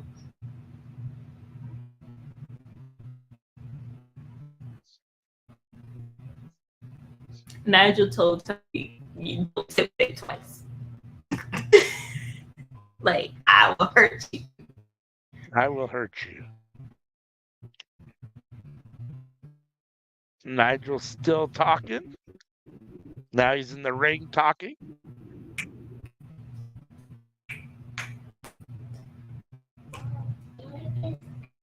Hassan says that was cool. That's what I'm saying. Like, this promo is so good. Right. Nigel McGuinness will go the rivalry by himself. Plus.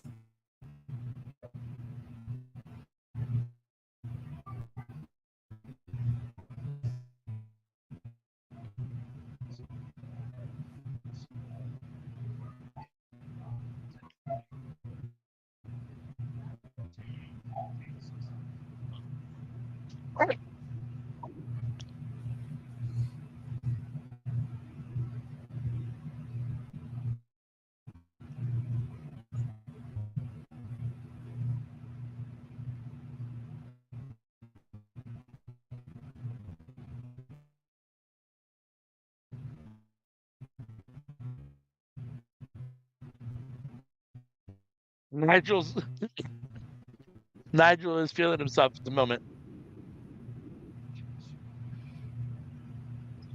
Very intense promo from Nigel. Nigel is. Oh God, I don't want this match to happen so soon. Mhm. I know. Part of me really hoped that this would be Bryan Danielson's not this match this week on AEW or Grand Slam, but that Nigel would be his final match. It doesn't appear because these I don't. That's obviously not happening because this isn't for the title, and Danielson's still the champion. So no matter what happens here, Danielson will still be the champion. So that's obviously not going to be the case. But I was really hoping it would be his final match would be against Nigel. But I'll take it however I can get it. As long as they give it to me at least one time, I'll take it. I'll be happy.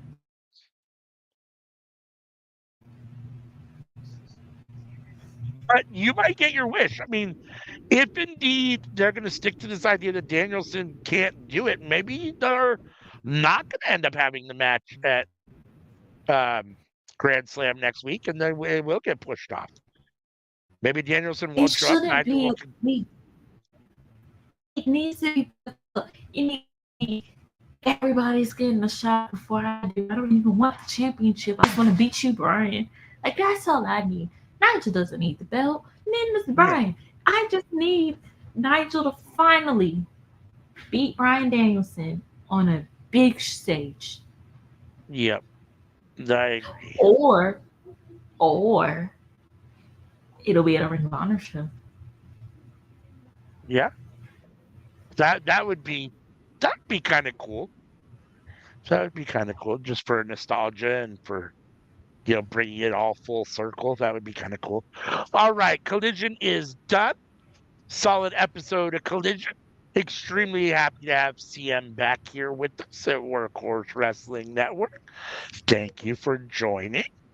I will put up this QR code that Dolores created for us with a little horse on it. When you scan that QR code, it will take you to Linktree, which will take you to all of our, well, from Linktree, you can get to all of our social medias. Shows you everywhere we're active. We are everywhere: Facebook, Twitter, X, whatever you want to call it, Instagram, TikTok. You can find us everywhere. Check out the YouTube channel community tab. I've been posting questions there about matches, upcoming matches, so you guys can chime in and give us your predictions. Posting some little notices there, so pay attention there. Um, every Sunday, tune in tomorrow for Under the Square Circle, bright and early, 8 a.m. Pacific, 11 a.m. Eastern, where myself and Sammy Joe are fighting it out on WWE 2K24. We are in the middle of the NAP or SNAP tournament, which is submission only matches. The winner gets a money in the bank style opportunity to challenge for whatever title they want to challenge for.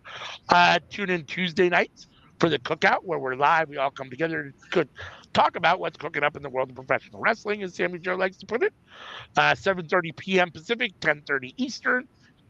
Friday nights, we're here for Friday Night Fights, where Anika and Sammy Joe watch SmackDown and Rampage live and give you their live, real or in real time reactions and opinions on what's going on. Then Saturday mornings, myself, Anika, and Sammy Joe are here for Winner's Circle, where we review Monday Night Raw, NXT, and Dynamite and pick our favorite show out of those three for the week. And then Saturday nights, which you're here with us for now. Myself and CM are now back for our AEW Collision Watch Along. Maybe we'll think about changing the name since they've changed the theme song. But as of now, it's Saturday nights are all right here at Workhorse Wrestling Network. So if you're new and not subscribed to the channel, make sure that you hit that subscribe button. Hit that like button on this video. It helps a lot. Hit the bell to be notified. That's the best way to make sure that you can see everything we put out on this YouTube channel. Anything you want to say to the fine people before we say peace and get up out of here? Peace. Peace.